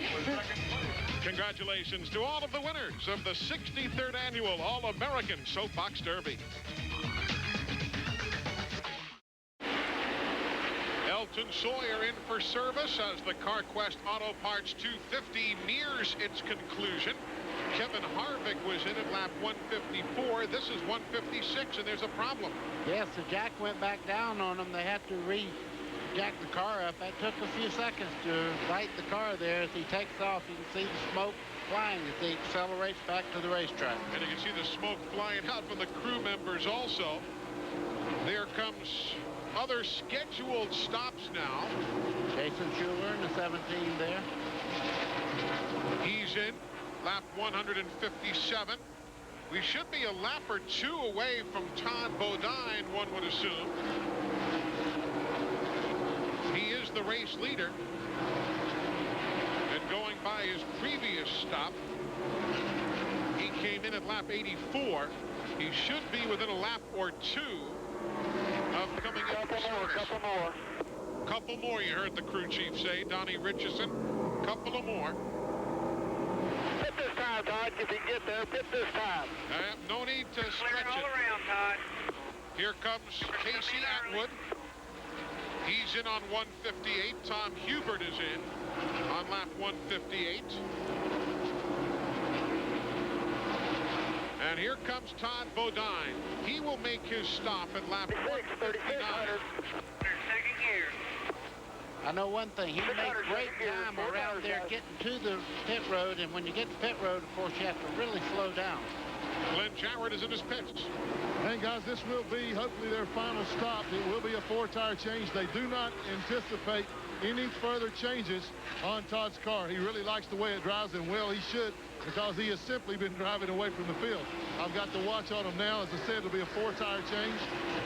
Don't look for any chassis adjustments, no track bar adjustments, nothing. Donnie Richardson said they're going to leave it exactly like it is.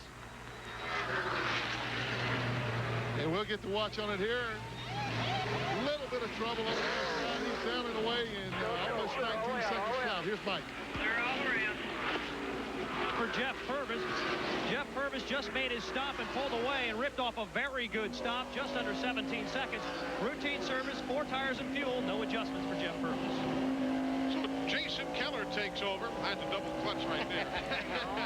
All clear behind the front. Jason Keller takes over as the race leader. He assumes the lead at lap 160 as Kyle Petty and Jeff Green are both in now at lap 160. And Ron Hornaday follows him down pit road. Right, hot rod, listen to me. Come on, come on. Back to pit road, Glenn. As Jeff Green comes in, their car still hasn't been exactly the way they want it, guys. As you can see them going to the left side there and making a chassis adjustment. Looks like they're taking some bite out of the car. It's been a little too tight for Jeff all night long. Right side was done in a real hurry. Left side is up now. This looks to be a much better stop. Oh, it is. He's down and away. That was a great stop. I didn't get a watch on it, but it was fast. That should gain him some position on the track. Here comes Hornaday right behind him. Both of them had great stops there. And one thing I noticed about Todd Bodine is how much he picked up on everyone coming around turns 3 and 4 on the flat part coming in the pits. He flew through that area. The leader, Keller, is in. You saw Ted Musgrave in the Channel Lock car also coming in to make his stop. Lap number 161. Randy LaJoy will take over as the race leader. But here comes Randy LaJoy. So it'll cycle around towards Kenny Wallace, who'll be next to lead here at Gateway International. Back to the pits. And once again, Jason Keller has brought his car in for his final stop, the 4-tire change. Haven't seen any chassis adjustments. They did make a slight air pressure adjustment. Jason's car still not exactly the way he wants it.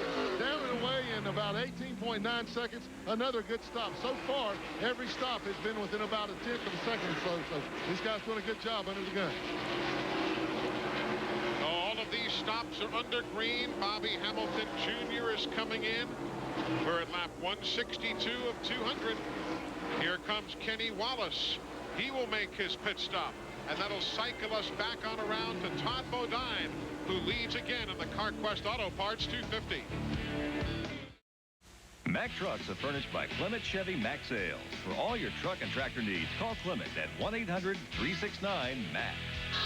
And by Featherlight, the official trailer of NASCAR, CART, IRL, NHRA, ASA, and World of Outlaws.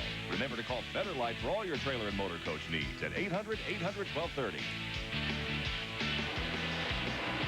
There is the spread for the lead, but if you're watching closely, you know it is now the blue machine of Kevin Harvick, who leads here in the CarQuest Auto Parts 250 as he took the lead from Todd Bodine at lap 166. Watch it on the bottom of the right and see what happened to Todd's car.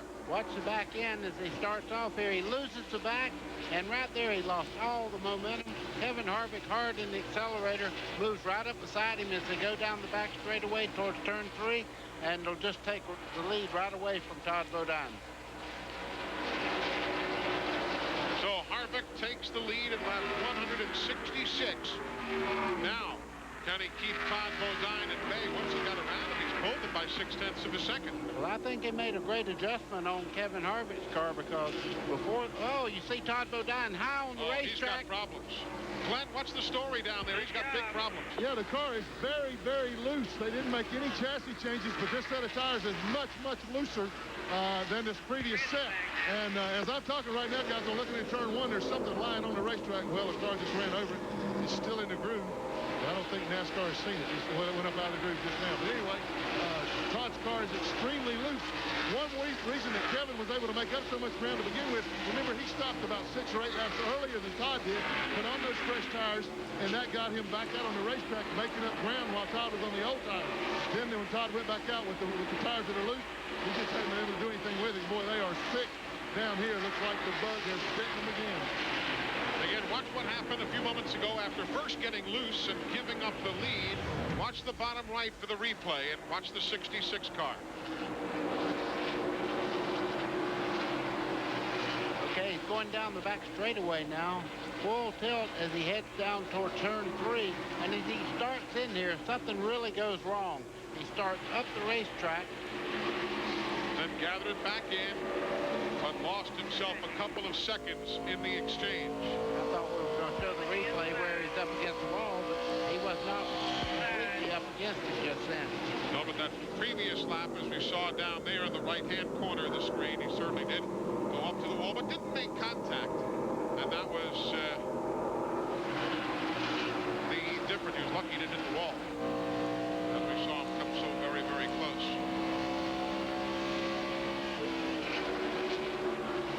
Jimmy Johnson of the 92. Harvick is the number 2 machine, who is the race leader. It's easy to pick up the cars that are handling well. You can see Jimmy Johnson, he was really making a run towards the lead not long ago. And now he's losing the back end of the car as he starts up out of the corner very loose. And Kevin Harvick looked like he just stuck to the racetrack. So the 14th place runner about to go a lap down if Harvick can dispense with him.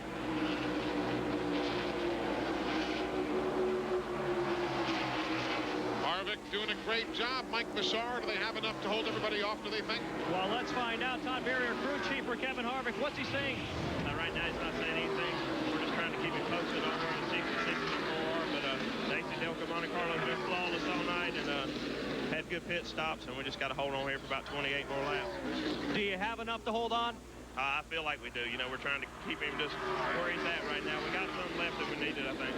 Well, Eli, you heard him. He says he has enough to hold on. He thinks. I talked to him off camera before we came to him. I asked him if he's nervous. Just shook his head. Just confidence down here in the AC Delco pit. 27 laps to go around the 1.25 mile Gateway International as Kevin Harvick has his sights set on victory lane. TNN Sports coverage of the CarQuest Auto Parts 250 continues right after these messages.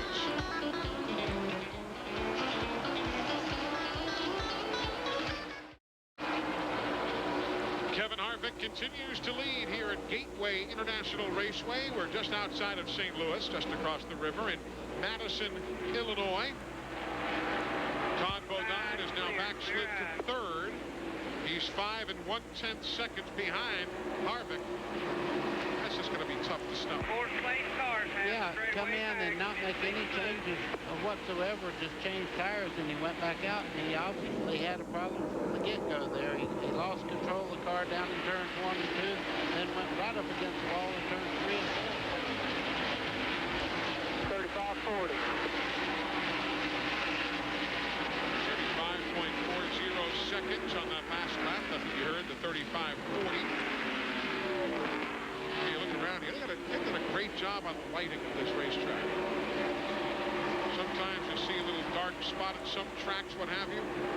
Very, very evenly lit here. And you know another factor tonight, buddy?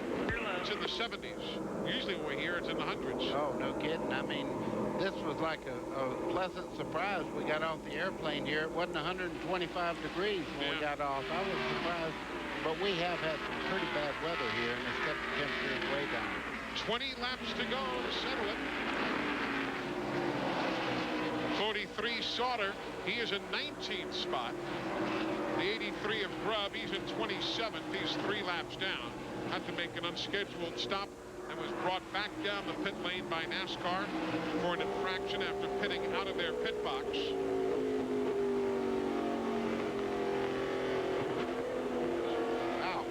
Jason Leffler there in the 18 goes by.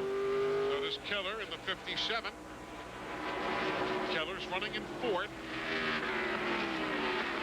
The lead is 3.7 seconds for Harvick over Purvis. Purvis has 2 seconds on Todd Bodine. Todd's got a couple on Jason Keller. While we're looking at Jason Leffler, we're just in front there. He's an outstanding Silver Crown midget driver, and he really does not have a great deal of experience in full-body cars, and right now he's going through a learning process of what it'll take. But everybody at Joe Gibbs feels that he is going to be a rising star. A lot of good young talent in the world of NASCAR. There you see Todd Bodine still working around. Glenn, did they just not get the tires matched right or something? I don't know. Let's ask crew chief Donnie Richardson about that. What's wrong with the car since you changed tires? What is it?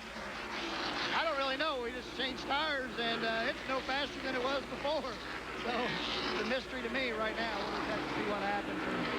Well, you hear the confusion in his voice. What he's saying there is that the car is no faster now on new tires than it was on the older tires. So obviously something went awry as we're looking at the problem for Kevin Grubb. Kevin Grubb running in the 12th spot. You saw some smoke come out of that car.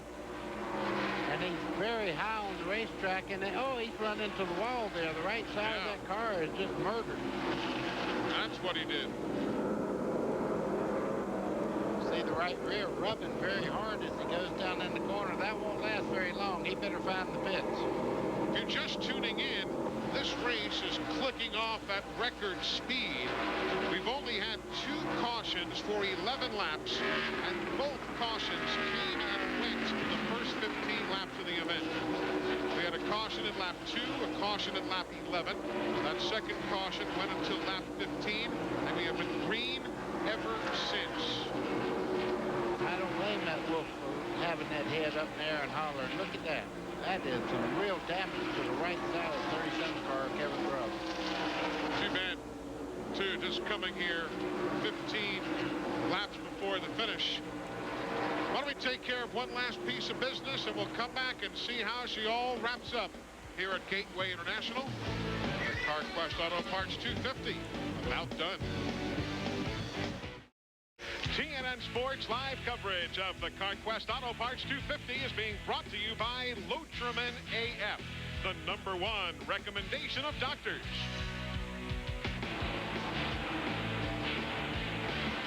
Well, that man, Kevin Harvick, now 9 laps away from his first career NASCAR Busch Series win. And if he does hang on, it will be the second win for a rookie on the tour in the last 3 races. Remember that Busch Series rookie Ron Hornaday won at the Nazareth Speedway in Pennsylvania. Rookies not doing too poorly tonight, buddy, on this tough little racetrack. No, they're not, and they've adapted to a very difficult racetrack in a hurry here, especially Kevin Harvick. I mean, he's almost been perfect all evening, and one time there he dropped back to about 5th and made an adjustment on the pit stop, and away he goes. I'm telling you, he looks like he's been here half his life. I do see a little bit of smoke out of the right rear there as he goes down in the corner, but nothing to worry about. He's been doing that quite a while. His lead is 3 3/10 seconds over that #4 of Jeff Purvis. Purvis has 4 more seconds on Todd Bodine. Todd's got 2 seconds on Keller. Keller's got 6 seconds on Jeff Green. So it's some 16 seconds from first place back to 5th.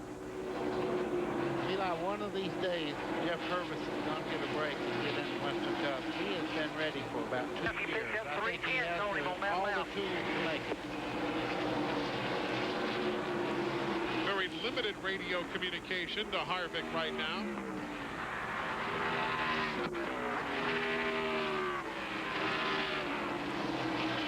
There you see Todd Bodine in the 66, dealing with race traffic. Jimmy Johnson. Hey, in light of how things have gone for Todd, though, still a pretty solid run here of late. Here comes Tim Fedewa, unscheduled stop. Glenn Jarrett unscheduled for Fedewa. Absolutely, Eli, and believe it or not, he has run out of fuel. The engine is off on the car. They're spraying ether in it right now. You can hear it refire, and it stalls again. Might as well put a little more gas in there while he stalled. There he goes. Nope, stalled again. Man, this is a tough break. Tim had driven all the way up to 8th place. Tough break for him. And you would just have to almost think that they didn't get it completely full on the last pit stop. Yeah.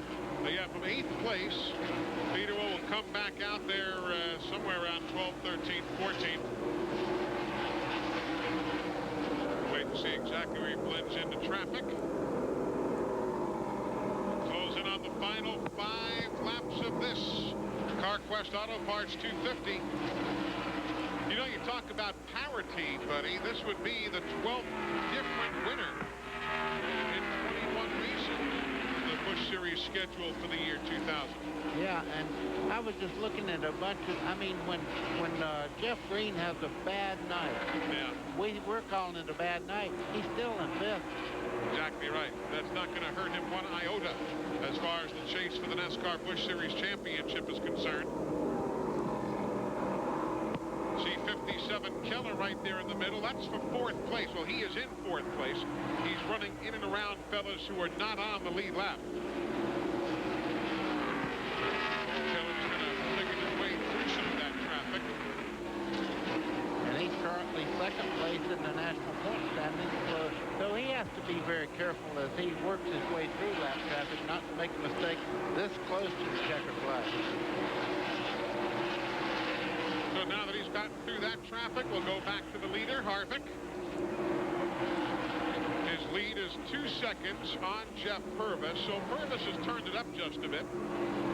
That's Mike Wallace down there in the 77. It's his first ride in this car. Chad Chapman had been in this car, but he was in early wreck and did a lot of damage to the car, and he's many laps back.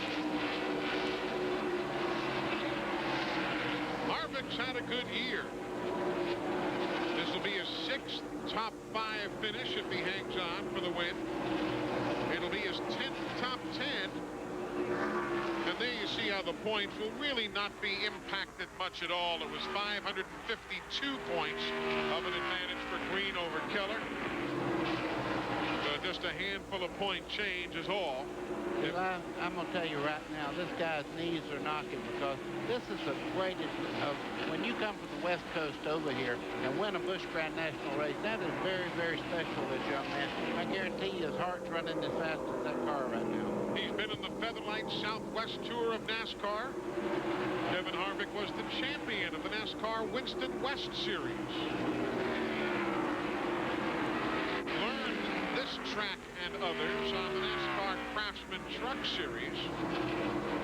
And now in his 21st start is about a lap and a half away from his first win in the NASCAR Busch Series.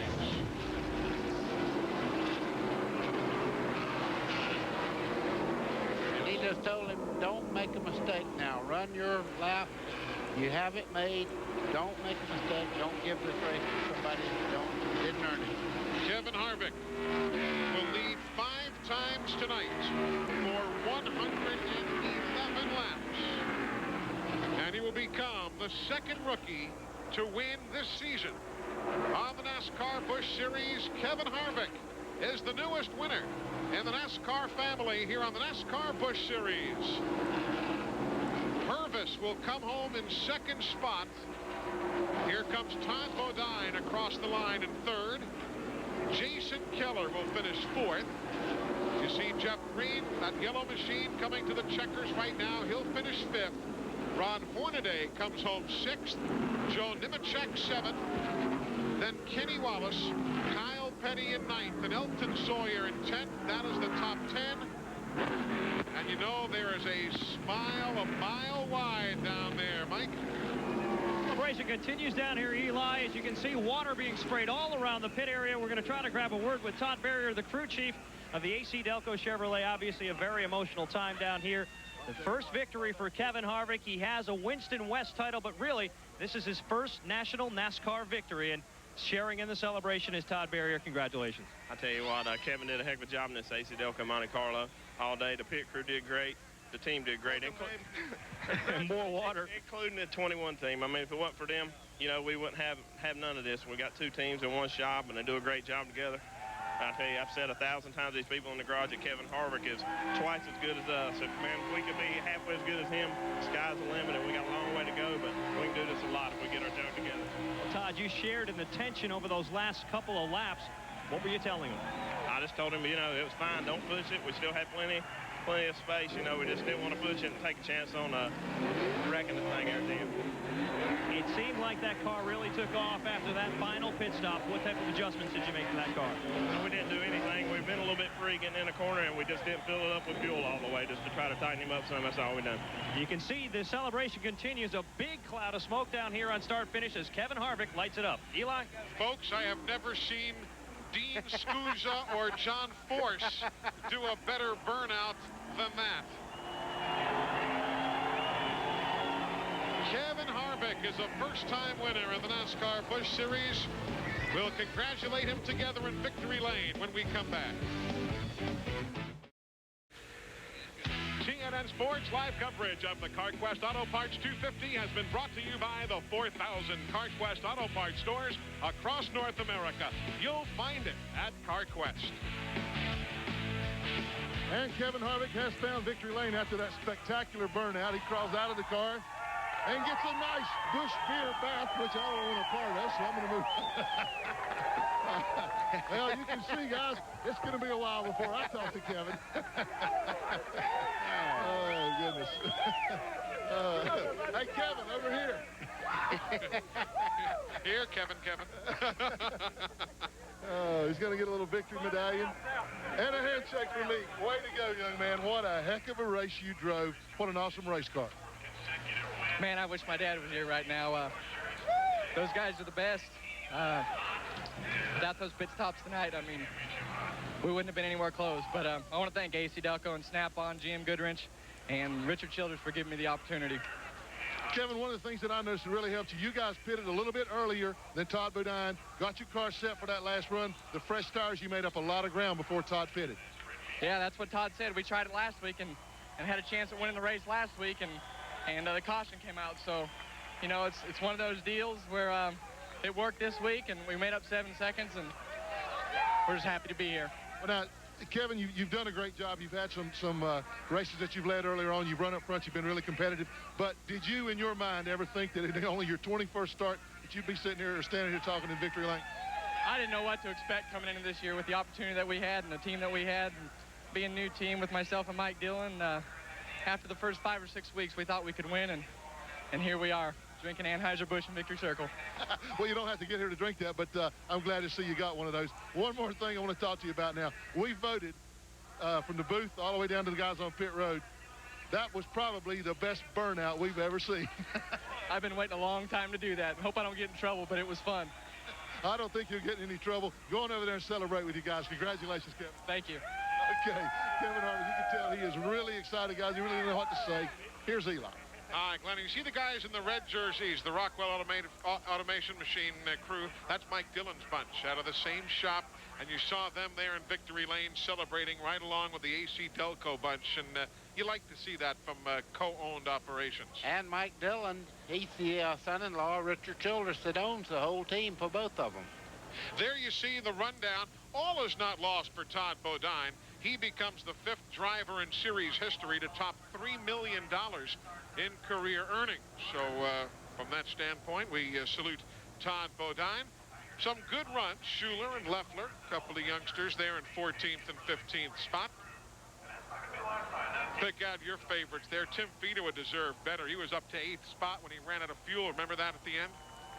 Has to come home 21st. Yeah, and I'm looking at Casey Atwood. He has been snake bit this year. He has not had great runs, I don't think. You also saw David Green's name there as he had to settle for 26th after maybe having the car to beat, but had fuel that just ran out of fuel there and had to coast around and lost 3 laps in the process.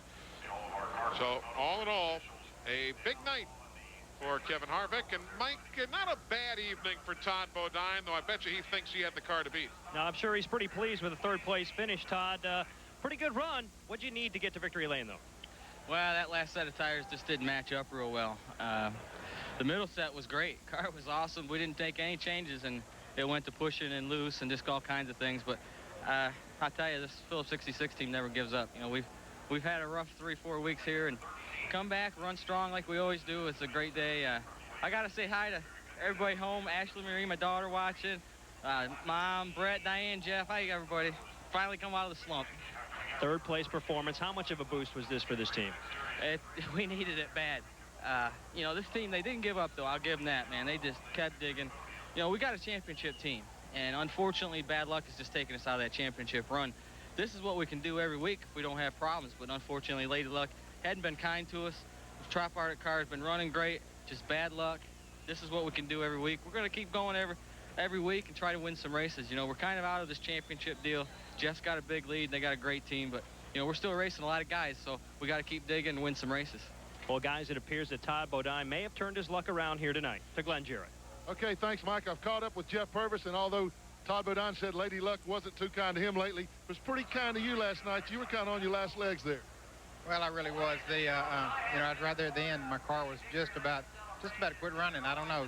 Kevin kept backing up to me, and you know, but my hat's off to this Porter Cable crew. We've had a bad first part of the year, but with Doug Richard on board, I mean, he's really turned things around for me, and he's I think he's taught me how to drive again. Well, I catch the joke there, what maybe a lot of people don't. Sometimes when the guy's having trouble in the racetrack, they tend to blame the driver first, and you bring a guy like Doug Richard in, it makes a big difference. Turn things around, all of a sudden you're a hero again. I'm sure that's what you mean. Tell me, in your words, though, how working with somebody with Richard, with all that experience that Doug has, what that does for you. I mean, it does give you a little bit fresher outlook. I mean, you're happier to come to the racetrack now because you know you're going to have a pretty good race car. Well, I know every week when I come, you know, when I leave here tonight, I'm anxious to get to Indy next week, and you know, he just makes the good calls, and he just, you know, I can tell him what I think the car's doing, and he can watch the car, and he can tell me if it's doing that or not, you know, just by watching. So he's got a lot of experience, and we're tickled to death to have him on board this Joe Gibbs crew. Well, congratulations on a great run, 2nd place. Maybe you get that first one next week in Indy.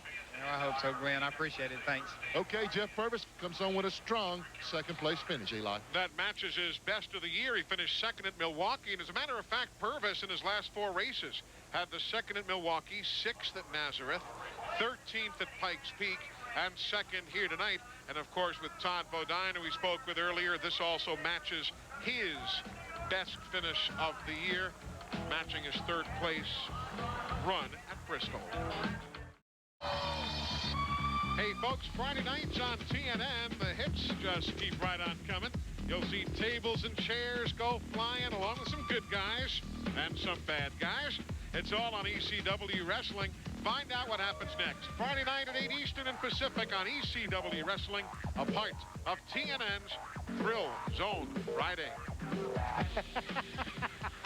That looked like contract time when I used to drive for some people.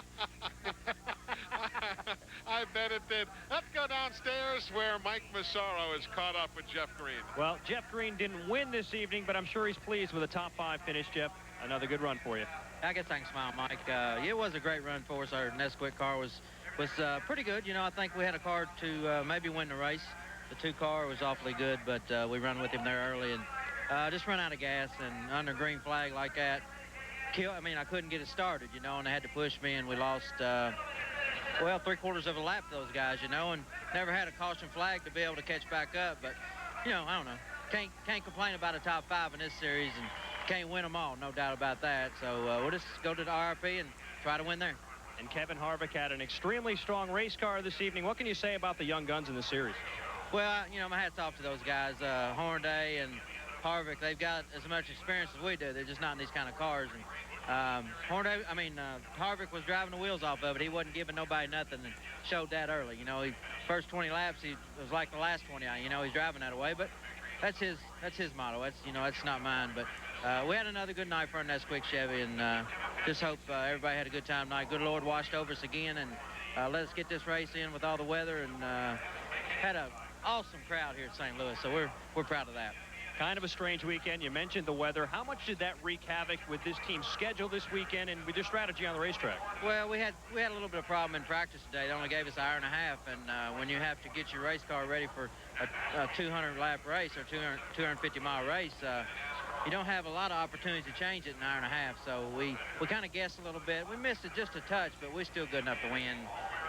You know, my teammate run 4, so that's good for him too, and we're leading the points, me and him both. So just look forward to each and every weekend. Harold and the guys did a great job again with the situation we had, and the results wasn't the best what we come in here to do, but it was awfully good. I know a lot of these guys would like to run 5th.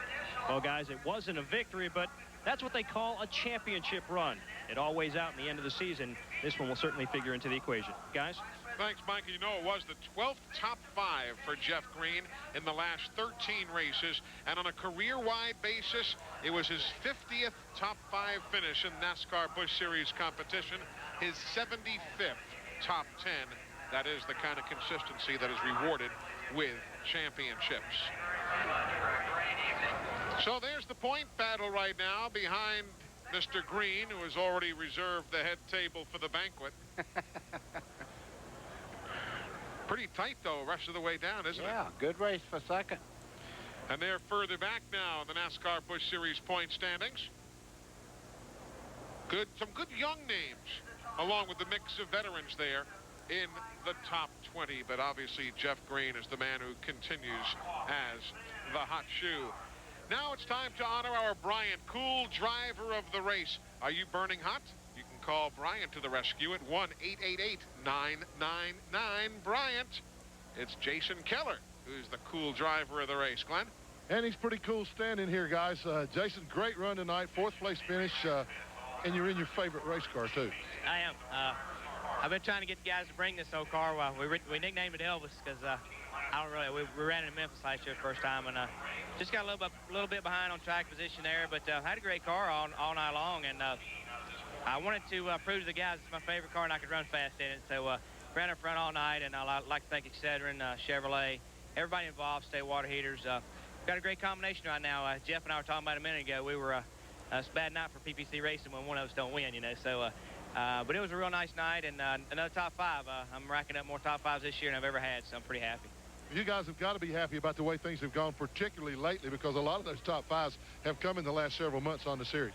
It really has, you know, once we got in this summer months, we really kind of got into our groove, and real happy with that, and just you know, we keep chugging along there. The guys, I think I'm going to be racing the points, you know, kind of finish right there in front of me. But, you know, we can't really overstep our bounds. We just need to continue to run strong and another top 5. And my wife hadn't been coming to the race. I've been racking up these top 5. So I'd like to say hi to Deb and Joe and Jade back home and miss you guys. See you tomorrow. But may have to leave her home more often. But it's a great time for us right now. And I just look forward to getting back to South Carolina.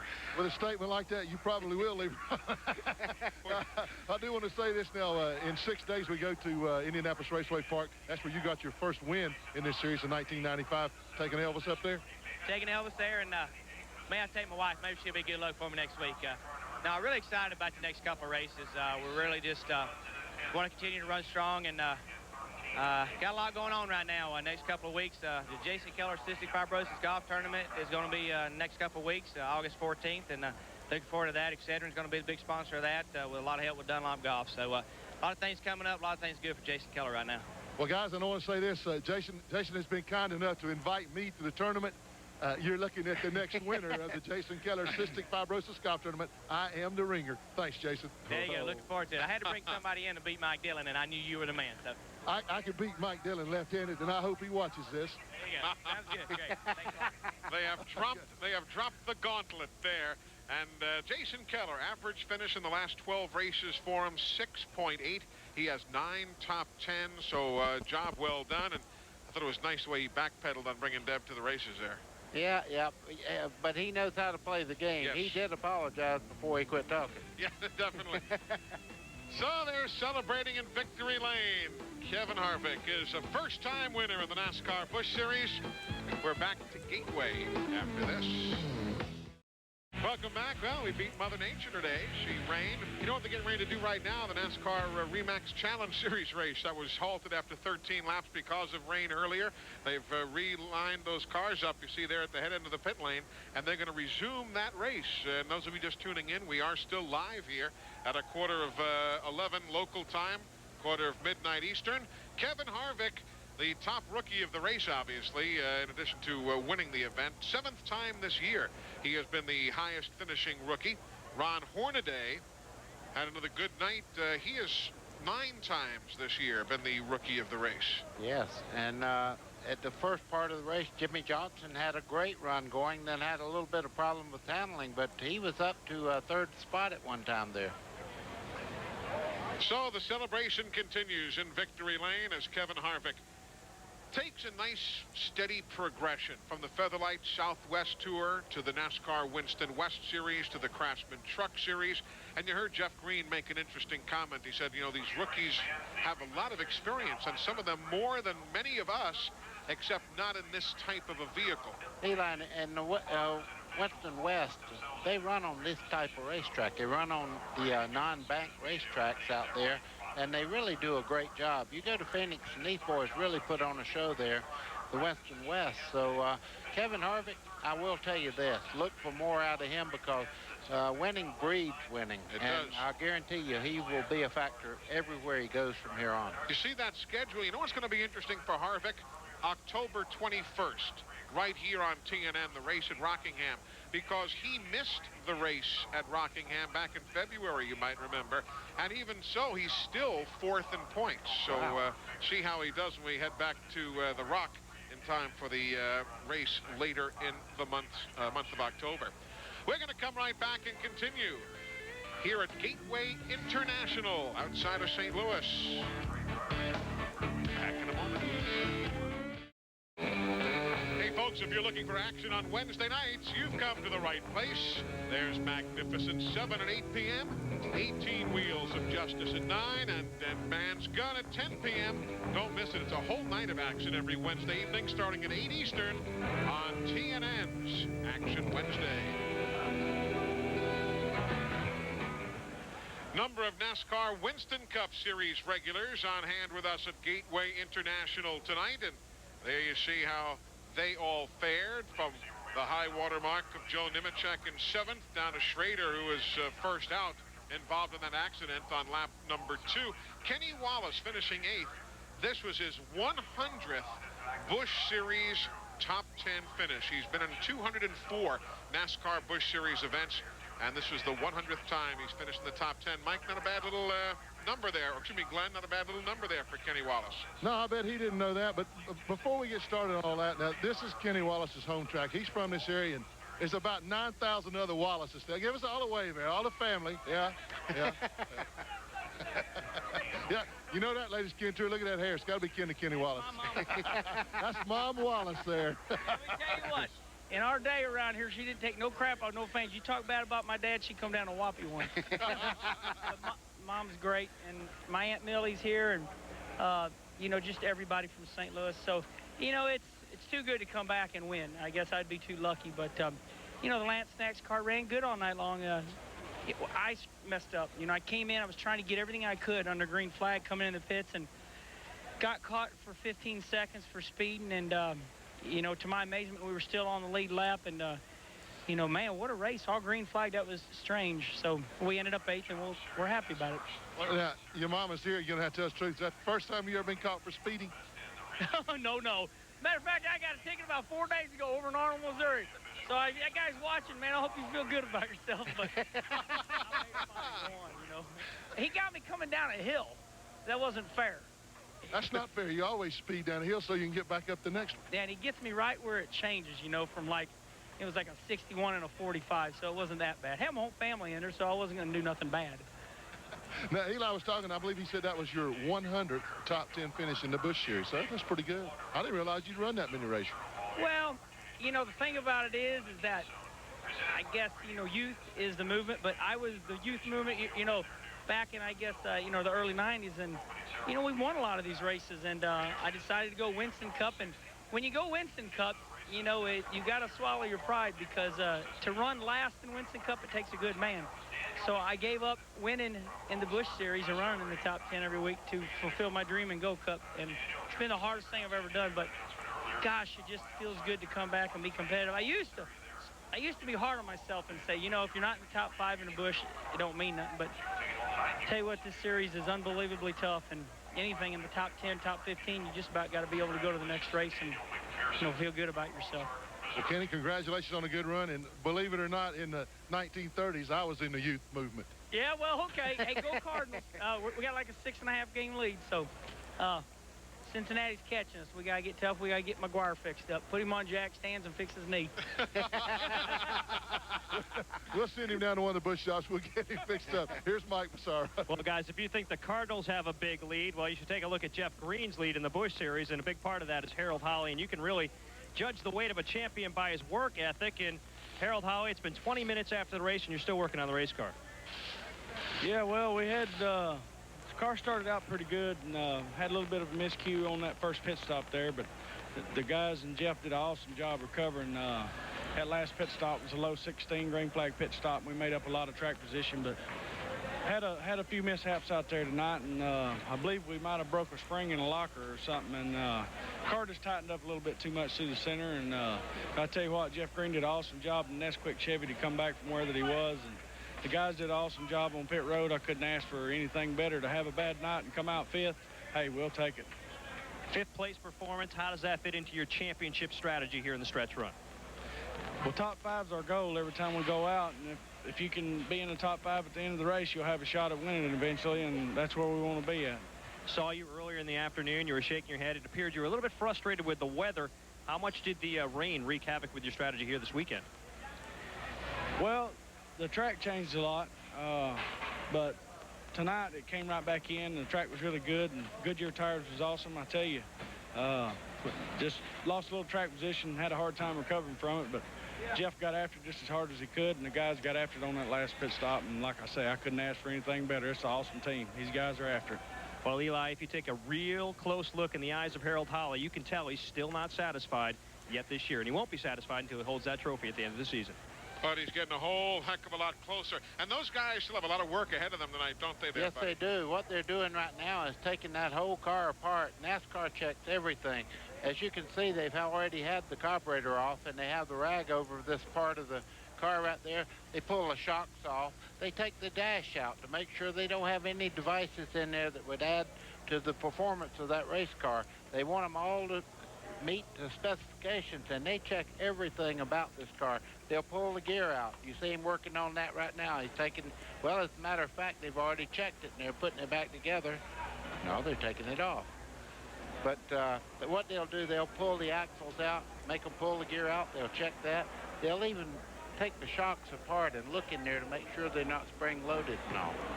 So they've got a good bit of work ahead of them as NASCAR tears down the top cars, as is the case after every event. 50th time that the three Green brothers have been in the same race. Jeff had his normal good night. David and Mark regretfully did not. When we come back, another final thought or two about the man who was the winner, Kevin Harvick. Led the most laps this evening. 4th time this year he's done that.